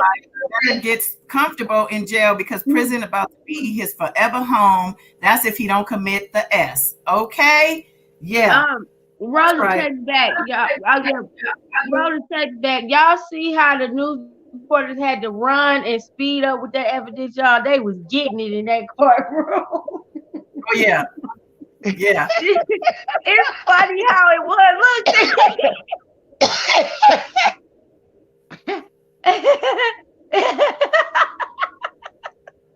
I can't help. I just love this video. Yeah, he running. He want to get it. Look at that. He want to get a shot of that. He want to get a picture of that. Like that. This is like this is unbelievable. This is unbelievable. What is all this? You probably had the web reporter. You know what? That's the evidence, you guys. That's the evidence. And they was like, "Oh shit, let's run." And like Hazel said, I have never seen no shit like this in my life. I have never. Never, ever, ever. Never, never, ever, ever in my long legs, in the long ways. Never, ever, ever, ever, ever, honey. The mighty got takes backpack and everything. Can't deny what's on camera. That's right, boom boom. Absolutely not. And you could tell in that picture in his so-called, remember K. Michelle and Fat Joe and them said each room and studio, whether it was a room or a studio, had a theme set up. Each room was set up differently, whether it was Space Jam, Mickey Mouse, the Fiesta room, and all this other mess. So he had the mirror room. You could tell the cameras was in the ceiling because it took a still picture of her and a video footage from the above. Mm-hmm. Everybody's asking where his sister's at. R. Kelly's sister. R. Kelly claimed she molested him when he was a child. And we ain't heard or seen a peep of her. I understand he bought her a house. She the only somebody he did something for. Yeah, she was the one who supposedly did that to him. So, I don't know. I always say I question that because it came from him and he lies a lot.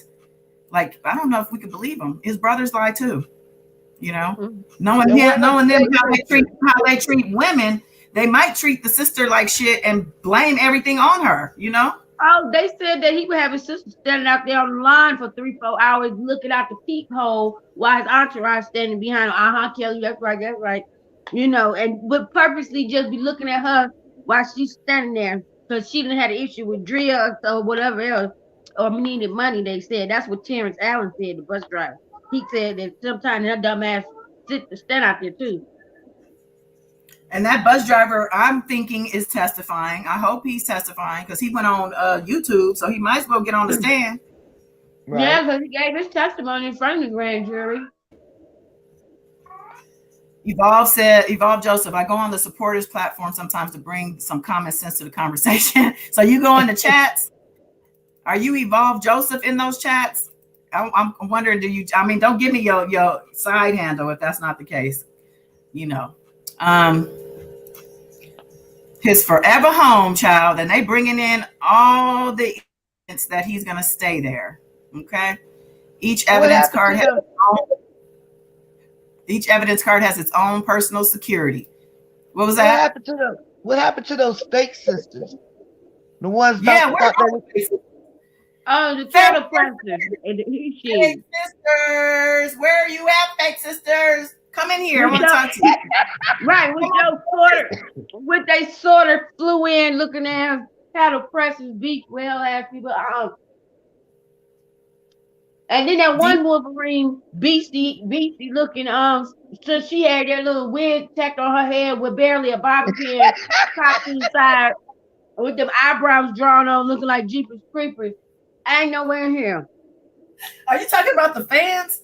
The fake flew in. Talk about the fake sisters with that bad wig. And which we could call them fans too, fake sister fans. Mm-hmm. Okay. DB said, I go on the Beehive's page just to get a good joke. They really be out there talking about pray for Rob.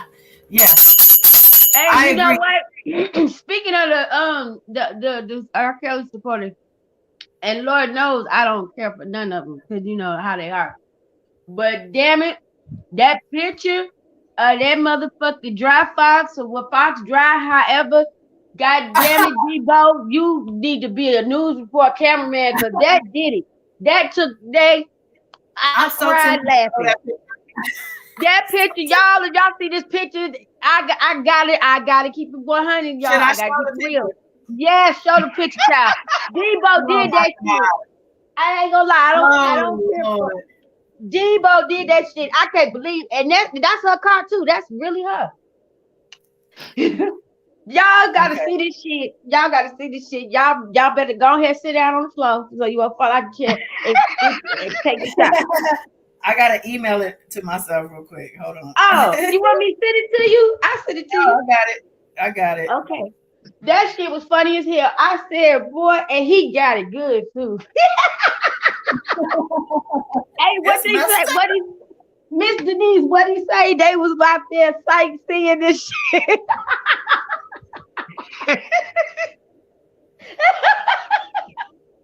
Hold on, I'm coming with you guys are making me. I don't know what y'all doing to me over here. Oh my God. We corrupted. I wouldn't think she had a motherfucking hat on when she ran up on R. Kelly. She look at beautiful spirit. You know, y'all know, I know y'all know, I don't know if the chat know, I live in Florida, right? And when all these people come down here for the sun, and that sun be beating their ass, they put on them ugly ass hats. Shout out to Deboski for this picture, boy. If you depressed, this gonna brighten your day. So if you see this comes off his chat, I guess his community room chat, or community page, and you see what the caption says, Sly Fox. We call her Dry Fox, y'all. Dry Fox. Hell no. That's her working it from the back, baby. Look at that. No. What is that? A Lincoln? No. The old school. Hell to the no. Town car, old school. She rolling, child. Get it with the coordinating hat and pants, child. That's a crochet hat, ain't it, y'all? That's old school. My great auntie would no shit. I got to get this up here. You guys are so wrong. Oh my God. She better wow. not never come for me. I'll drag her ass. I'll do the honor. She better not never try to stay my hand. She better not ever. She ain't gonna come for nobody outright. She might try to pull some stuff on you and dox you or some shit. But. I wonder why they ain't never go to Detroit on the east side and march up and down Mac and McKellen all the way down to Mount Elliott. I just double dog them to go march on that side of town and on that exact street and try to holler about R. Kelly innocent. I just want to know why they ain't march nowhere without a damn police escort. Shit. Oh, you know, Detroit ain't got no police stations no more. You gotta call out the outskirts of the city if you need help, so they'll be all right. I just want to know why I challenged them that when they made the shade room, they still ain't took their asses out there. I don't understand. They know because Detroit, they wouldn't have left that motherfucker. That's why. They better Google about that area, this east side where Leah's from. They better Google about Mac Ave, honey. They better Google about that. That's fact. Even Al Prophet will tell you about that. That's why that's why you know there ain't too much street gang and all this other bull crap with they doing all this. And I don't know what man or husband or wife or significant other partner, family. I don't know what they thinking process. What are they thoughts, knowing that they love them catching flights, you know, leaving their homes and stuff and chasing behind this nigga. I don't understand it. I just don't. Day in and day out. Queen said that's the 100 devices. Lucky Penny said those binders are fat. They are fat. I'm looking at those binders and I'm thinking about how the defense asked for a printer. We'll put it on Crying. Like, what have y'all been doing? What is this defense doing? They gave them binder after binder. Like, if you got to print, they print it for you. They got it for you. Don't you worry. A Hazel E said, "This is history, y'all. Our great grandkids gonna be talking about this. This is just crazy." You're right. Oh. This channel is a full document of this whole situation. Honestly, I've been covering this from the day after the Surviving R. Kelly docuseries Part 1 aired. So ever since then to today, everything that's gone on with this is in this channel. So I'm just saying that for anybody in the bushes, anybody in the replay, or anybody 20 years from now who is like, I wonder what all happened with R. Kelly. We'll start at the beginning of this channel. and the first channel that ever read the documents. The one news video that you gonna go back to finish, they're gonna mention one of the reporters that's gonna explain about, they don't even know how Demetrius Smith got past marshals to be running up to people all outside, because they're all the witnesses and stuff, and he's crazy. I think he might be on drugs himself or something. He high. And something's going on with him. But I want to go back to what you said, Love Warrior, about what did you say about we were talking about the channel and the history on the channel. The channel was the first channel that ever read the documents. Okay, I'm gonna repeat that because I'm gonna say this to y'all too. And I'm talking to the Bush people and the replay people. I am this sector, period. Don't ever try to not include, count me out of it. Y'all come over here, you bite my channel, you bite my stuff. Yes, you do. Everything, child. You try to. Yes, you do. But I'm just saying that to say, because I listen to these people and I just be like, you are lying. You lying. So I heard somebody say Larry and Dana started the sector. Larry wasn't even here when all this was going on YouTube. He was on Instagram, but he didn't start nothing on YouTube. And Dana came into my comment section, called me bitches, hoes, and everything else when I was early on doing this. And then he made his very first video on his first channel, and my name was in the title, God is Dawn. Since day one, who's another YouTuber, was in the title, as well as Tasha K. He addressed all three of us because the three of us were the only ones on here making any noise about this. So I want to make that very clear. Don't try me. Stop lying. There you go. There's the truth. I had to get that off. All right, okay. Now, Goddess. Speak your truth, Goddess. Speak your truth. Yeah, that's the truth. That's facts. It's facts. You can't deny it. It's here in the history of my channel. You can't say nothing outside of what I just told you. I've been beefing with people. I was using my phone, a black screen, to go live when I first went. I was so terrified to go live. I waited months to go live, but I went live, and this girl, Spicy Topics, I don't know if y'all remember her.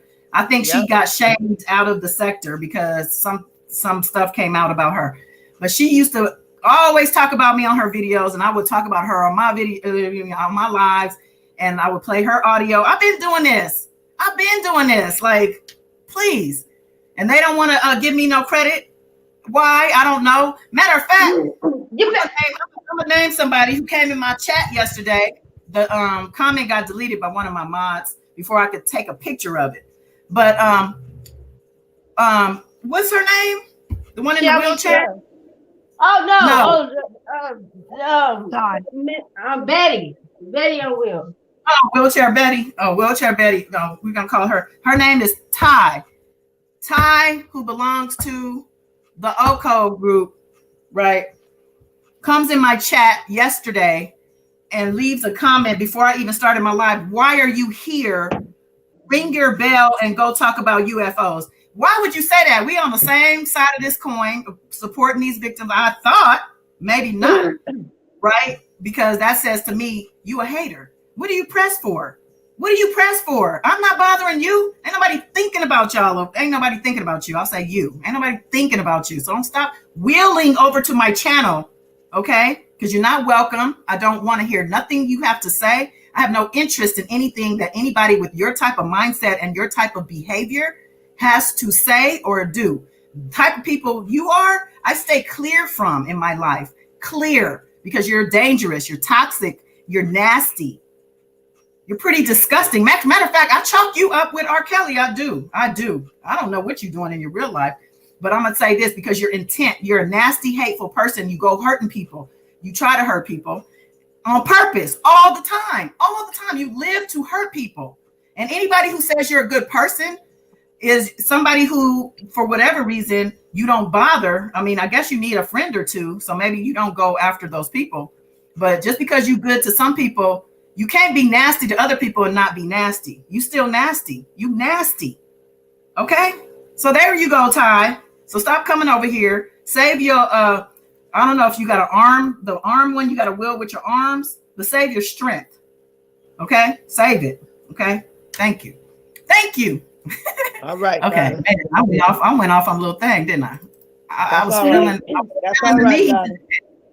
You've been All right. out here from day one, and you have all the right to speak your truth because it's all fact. So it's all good. Speak your truth, goddess. We behind you always.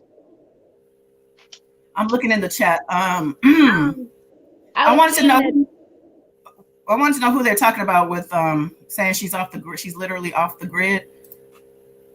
Does anybody know? I'm in DB. I've looked that lady up and only able to find her daughter. I don't know who that is. Mm-hmm. You think they had enough time to get rid of evidence, though? I hope those cards have really all the stuff is incriminating. Everything's incriminating. We've had 3 days of testimony, and every day has been something damning to him.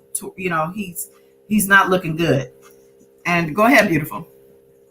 I was in the news footage video that you're gonna go back to. They're gonna also mention that they will be using some of them songs that he wrote and breaking it down and put people's books and stuff and bringing it in court. And because I remember when they said they had over 60 agents working his case, they had to bring in, analysts and everything that had to either read books, listen to songs, look at people's YouTube videos. When they let certain people go on these interviews with their dumb asses doing all that talking, the feds are already told these people, whether it's on YouTube or whether it's on Good Morning America, yes, let them come on your show. They standing in the back scenes with the camera crew, listening to your stupid ass jump from podcast to podcast, news station, and they're gonna bring that shit. They say, especially that one with his too late video, they confirm that. The prosecutors bringing that shit in their courtroom on his ass. I'm waiting for that video testimony. We got a lot of things that we haven't even scratched the surface of this thing. Okay. Yeah. So don't y'all worry. It's coming. There's so much stuff. So I see a lot of y'all going to the ops, the supporters chats. Evolve Joseph said, I come with my same name, baby. I heard that. Are we gonna have a virtual party? Hell yeah, we can do that. Yeah.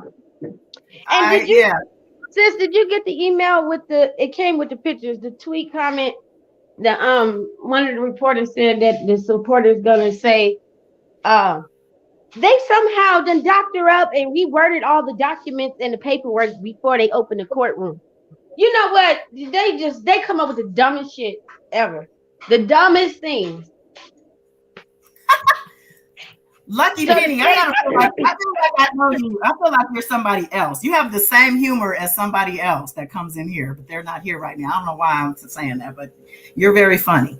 She said that lady rolling the car is wearing a mask because the evidence is nasty, not because of COVID. I agree.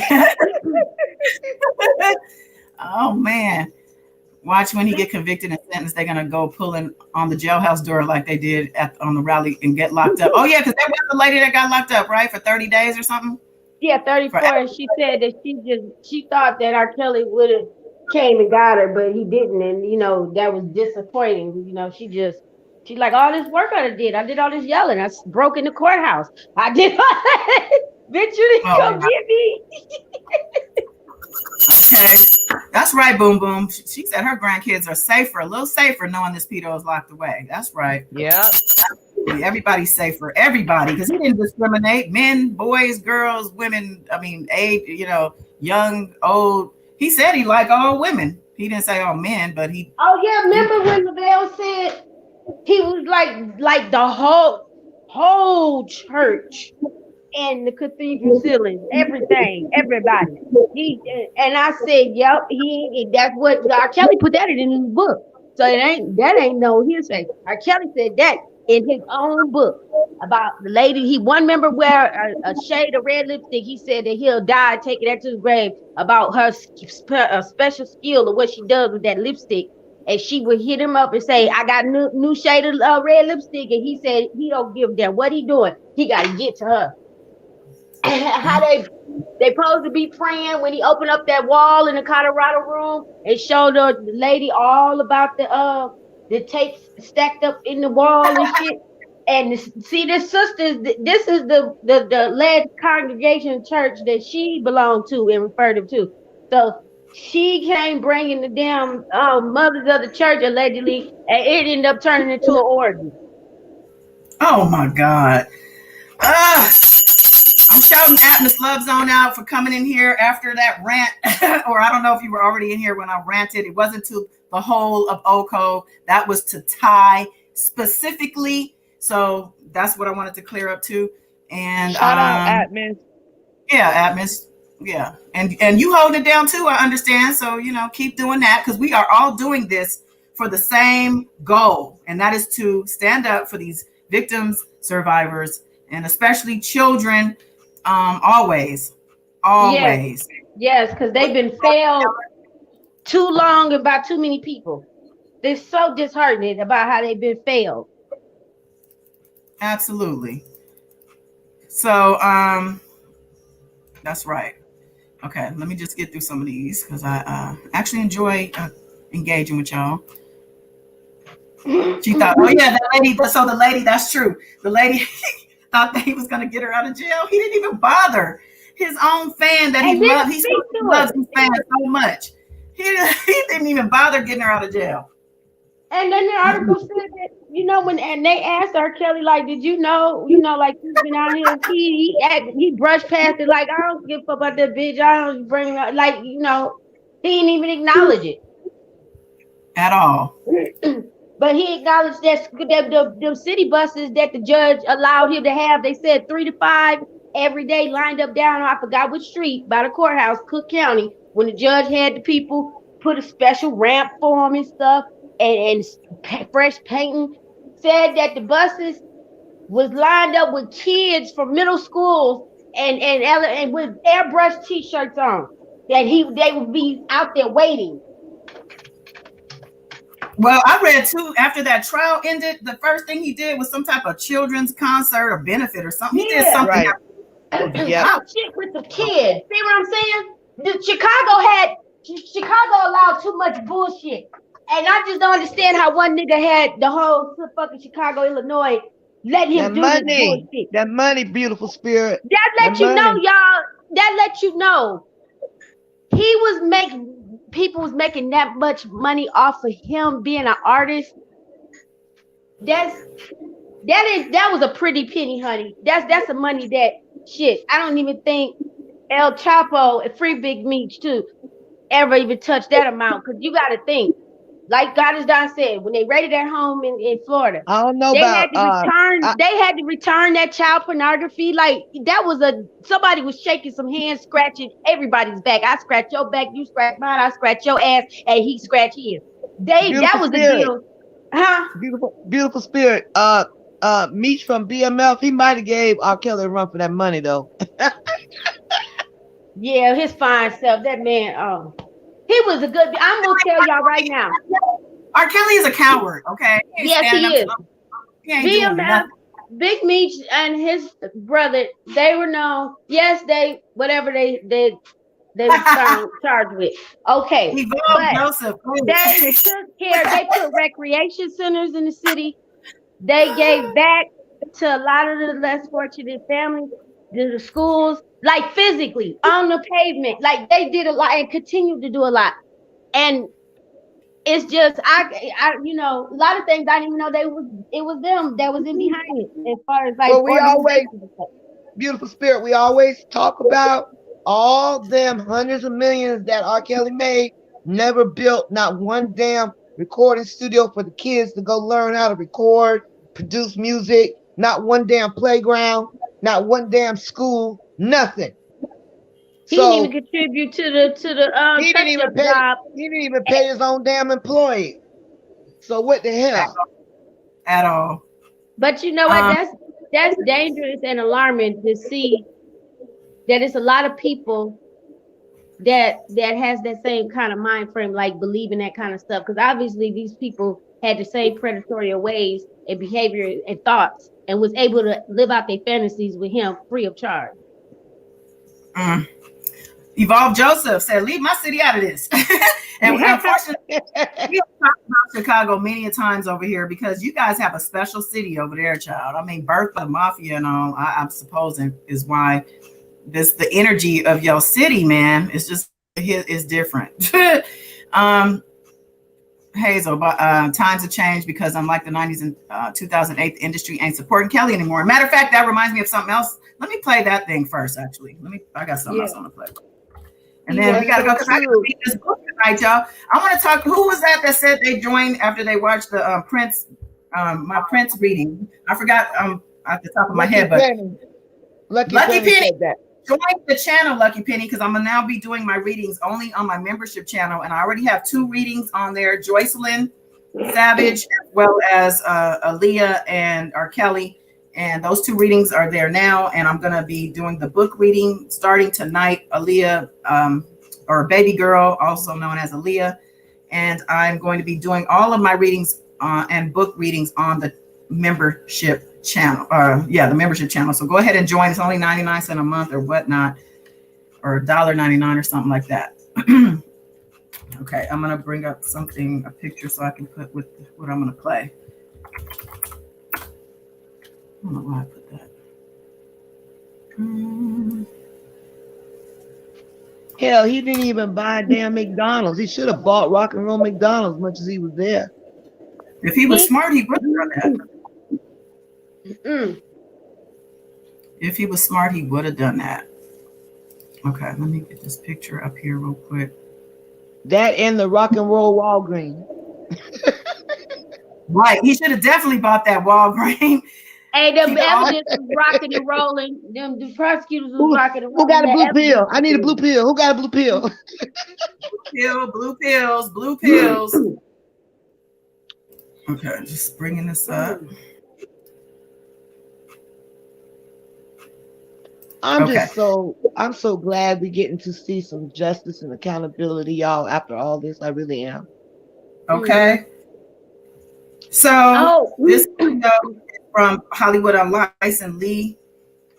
And I'm going to play the audio because, he's one of those people, he probably would strike. But this is about this. The title of the video is R. Kelly really sad he's losing friends? Hollywood Unlocked. Okay. Oh, hold on. He's looking a little bit like he going downhill or something. I don't know. I have my AirPod in. Okay, let's see.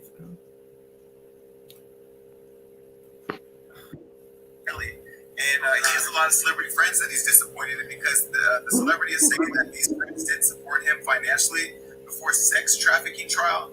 Now, I know that he's going through a lot. He's locked up. He's mad at Gayle King. Oprah's not going to rescue him. And some boys have said that he allegedly has touched on for this and stuff, too. So he's mad and saying that his music friends should have showed up for him and that he realizes that he just doesn't have the support that he thought. His sex trafficking trial is getting ready to start. And the singer is facing so many allegations of abusing women and girls over the decades that a lot of people knew about. K. Michelle was here on the show and said that mama should go to jail because they was in the kitchen cooking. Now the jury's been selected and the trial is getting ready to start. What do you guys think about it? Do you think that his friends owe him anything? Hell no. Michelle said, and I was there for that interview, a lot of people had their eyes open. A lot of people seen what was going down. And I wouldn't be surprised if some other people be named in this R. Kelly trial. I don't think he's going to just go down by himself. That's just my theory. But I think he got some more people to mention. Because like I said, he wasn't in those studios by himself. People seen what was going on. He didn't I think what he's saying is a public threat, guys. I think he's saying, hey, to all the folks who were in my ecosystem, who saw me doing X, Y, and Z, and never said anything, and who have not put money on my books since I've been in jail, just know I feel a way, so you might want to run your pockets before I start talking. So I think this is a threat. I think he's trying to... Oh, fuck him. He ain't got no power like that no more. Turn that back. She's probably right, because that's how he operates. That's true.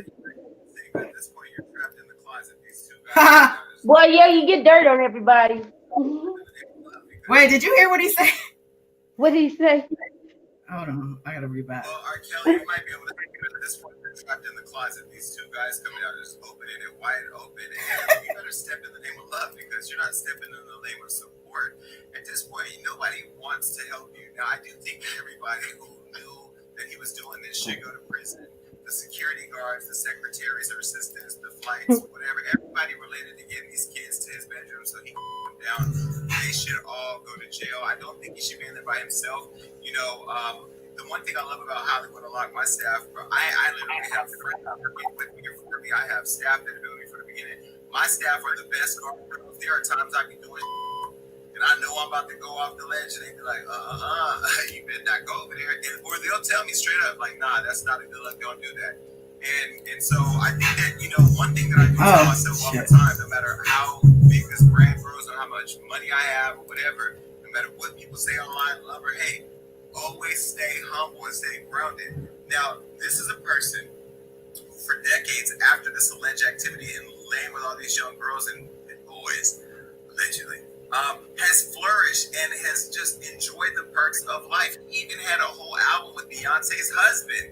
I mean, what is it? What is it? And now he's going down by himself. I don't think it's fair. I don't think that justice will be served until everybody's in prison.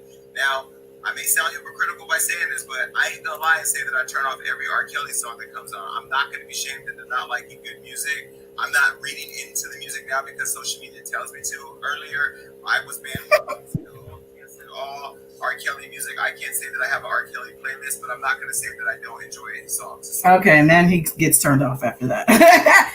But yeah, so nobody is scared of R. Kelly, but they probably scared. Yeah, they might be a little scared he might speak up on them. But I think that within the industry, there's things that you can't just be doing. Like he knows that he can't. It's certain people probably he can't touch. And I'm sure he's afraid R. Kelly's probably scared to name certain people because he knows he could end up DEAD. I'm serious. Like, that's not nothing to play with. It's nothing to play with. That's why he hasn't said nothing all this time. He could have been said something. He's in trial right now. He's facing trial, facing his accusers, which he could have avoided probably if they offered him a plea. But he's here. And we'll listen to a little of this and then see. That's going to be it. There are limits on who can be there and watch. Dre is joining us on the phone this morning. Good morning to you, Dre. There's been explosive testimony each day as we've chronicled. We've heard the stories you produced for us. Yesterday, though, a witness broke down on the stand. Can you tell us about that? Yeah, that was Geronda Pace, who you guys were just talking about a moment ago. She is listed as Jane Doe number 4. Her testimony began on Tuesday. She's testifying for the prosecution. Wednesday. And throughout her 2 days of testifying, she was very measured, very calm, very cool, very collected. But yesterday on Redirect, she was asked to read from a journal entry dated January 23rd, 2010. And I'm going to paraphrase just what she wrote here because some of the details are just too sexually overt for me to talk about on TV. But on that date, she wrote in her journal, went to Rob's house. Rob called me silly. He called me a silly bee. Rob slapped me 3 times. He said if I lied to him again, next time it will be an open hand. He spit in my face. He spit in my mouth.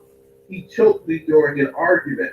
I had sex with Rob, but I was fed up after what happened, and so I went home and confessed. As she's reading this journal entry, she is crying, almost hysterically. Keep in mind, not sure if you guys know this, Deronda Pace is 8 months pregnant. And on her first day of testimony, she said she's due any day now. So immediately after she concluded reading this journal entry, the judge took a 15-minute recess because it was very emotional for her and very difficult. And certainly when you're dealing with a woman who is in the last stages of her pregnancy, you want to be very careful. But it was a very powerful and a very emotional moment there inside the courtroom. And just for clarification, do we know the father of the baby? Deronda Pace is married. So she's made it very clear. Okay. R. Kelly It's not R. is Kelly. not the father of her child. Shit. She's not had any physical interaction with R. Kelly since 2010. She has 3 other children as well. All right. And the trial is not being televised, which is why the public is about to go into the courtroom. So can you paint us a picture? What are you noticing about R. Kelly and the others in the courtroom, their body language, their demeanor, their reactions? First, R. Kelly, he's in court every day, dressed, wears glasses.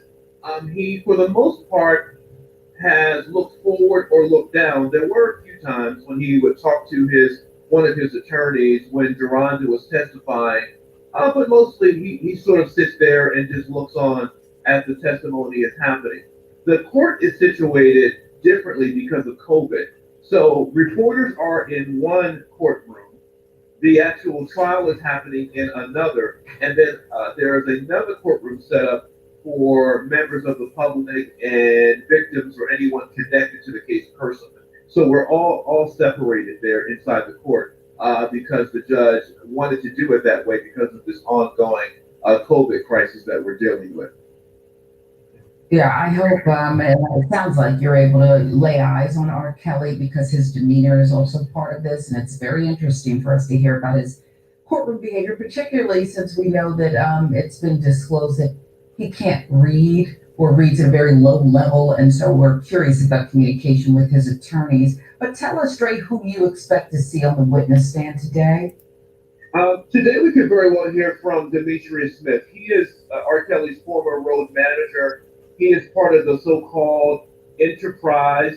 We know he's going to testify because he's been outside the courtroom for the last day or so, just randomly talking to people. Usually when there is a witness who's going to testify for the prosecution, you don't see them until it's time for them to testify. So nonetheless, he's going to take the stand, and he's going to talk about some of the things he was asked to do by R. Kelly, including possibly he may have been that person to secure the fake document changing Aaliyah's age from 15 to 18 when they were married, R. Kelly and Aaliyah. He may have been that individual. We won't find out until he takes the stand. But what is very clear is that he is going to offer testimony against his former boss. When you talk about this criminal enterprise, you wonder, why is R. Kelly the only one charged and not everyone else who played a part in acting on his behalf, his bodyguards and drivers who approached these young girls and women and made these arrangements for R. Kelly? I can only presume that many of them have cut deals with the prosecution and have said, listen, I don't want to go to prison, so I will testify to talk about the things that I was asked to do over the period of time of years, in some cases 20, 30 years, that I spent traveling with R. Kelly as a member of his inner circle. The prosecution has made it very clear. They have text messages, they have phone calls, they have videotapes that R. Kelly used to record these acts. They have a mountain of evidence, and they have the people in place to all validate that evidence to prove their case beyond a reasonable doubt. And I can tell you just from an amateur point of view, the prosecution is off to a very good start. Yeah, very good start. They sure are. Yeah. Yeah, I'm sure once the first person testifies, they will continue rolling out other people. When you start saying you're going to go to jail, they start singing like a canary. Oh yeah, you got that one? Yeah. All right. Well, Dre, we're counting on you. Thank you guys. I will keep you up to date. And just one last note, a friend of mine said to me last night, this R. Kelly thing is not that big of a deal. Not like I thought it was going to be. What? Please believe the only thing that makes this different is that we can't show you video inside the courtroom because it's against federal law to bring cameras into a courtroom. But the details that are coming out of this trial are mind-boggling and unbelievable. It's a story that we have to tell because so many people have been affected by this superstar, the superstar singer who for some 30 years or so seemingly had a very, very, very illicit and illegal pattern of targeting young girls. And the details coming out of this trial have been unbelievable. And it's only day 3. Right.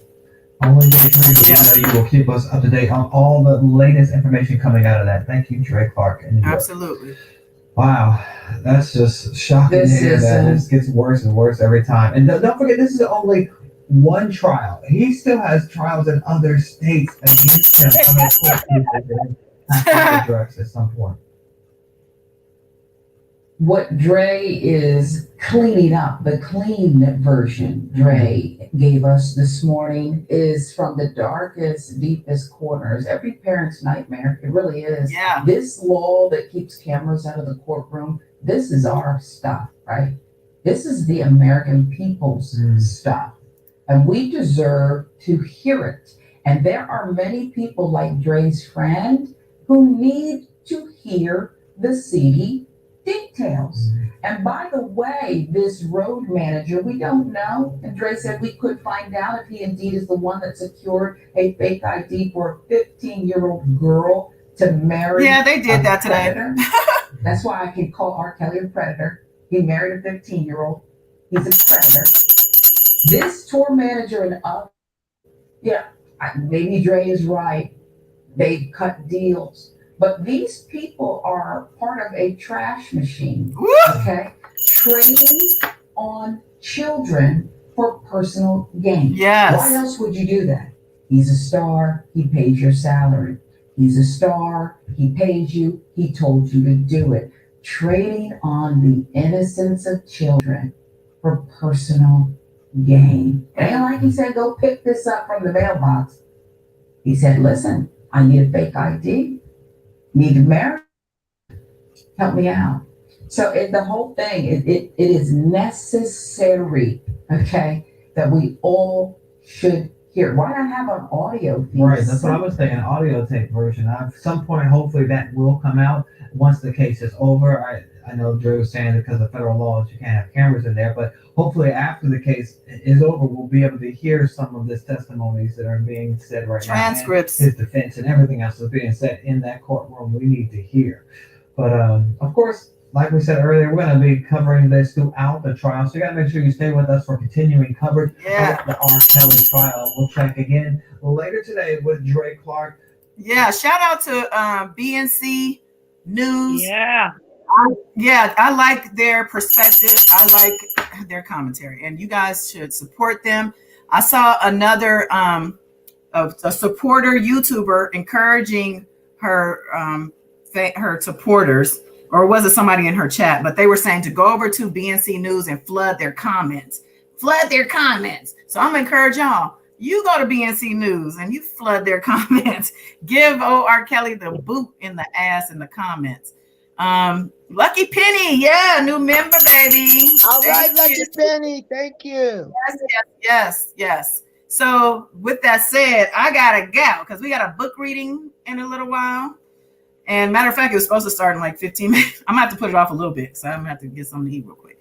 But we're gonna do that tonight. So I guess that's gonna do it. Any last things to say here? Any last words? Anybody on the panel? Anybody? Thank you, Warrior. Thank you, Goddess, beautiful spirit, for y'all coming in for the recap tonight. We appreciate y'all. Make sure y'all come back. We're going to be recapping next week. Yeah. Okay. So and I'm saying, go ahead. The book reading. And so when you wanted to post the pictures, could you tell me to remind you? Oh, the pictures. Okay. Let me do the pictures real quick. Pictures. Hold on.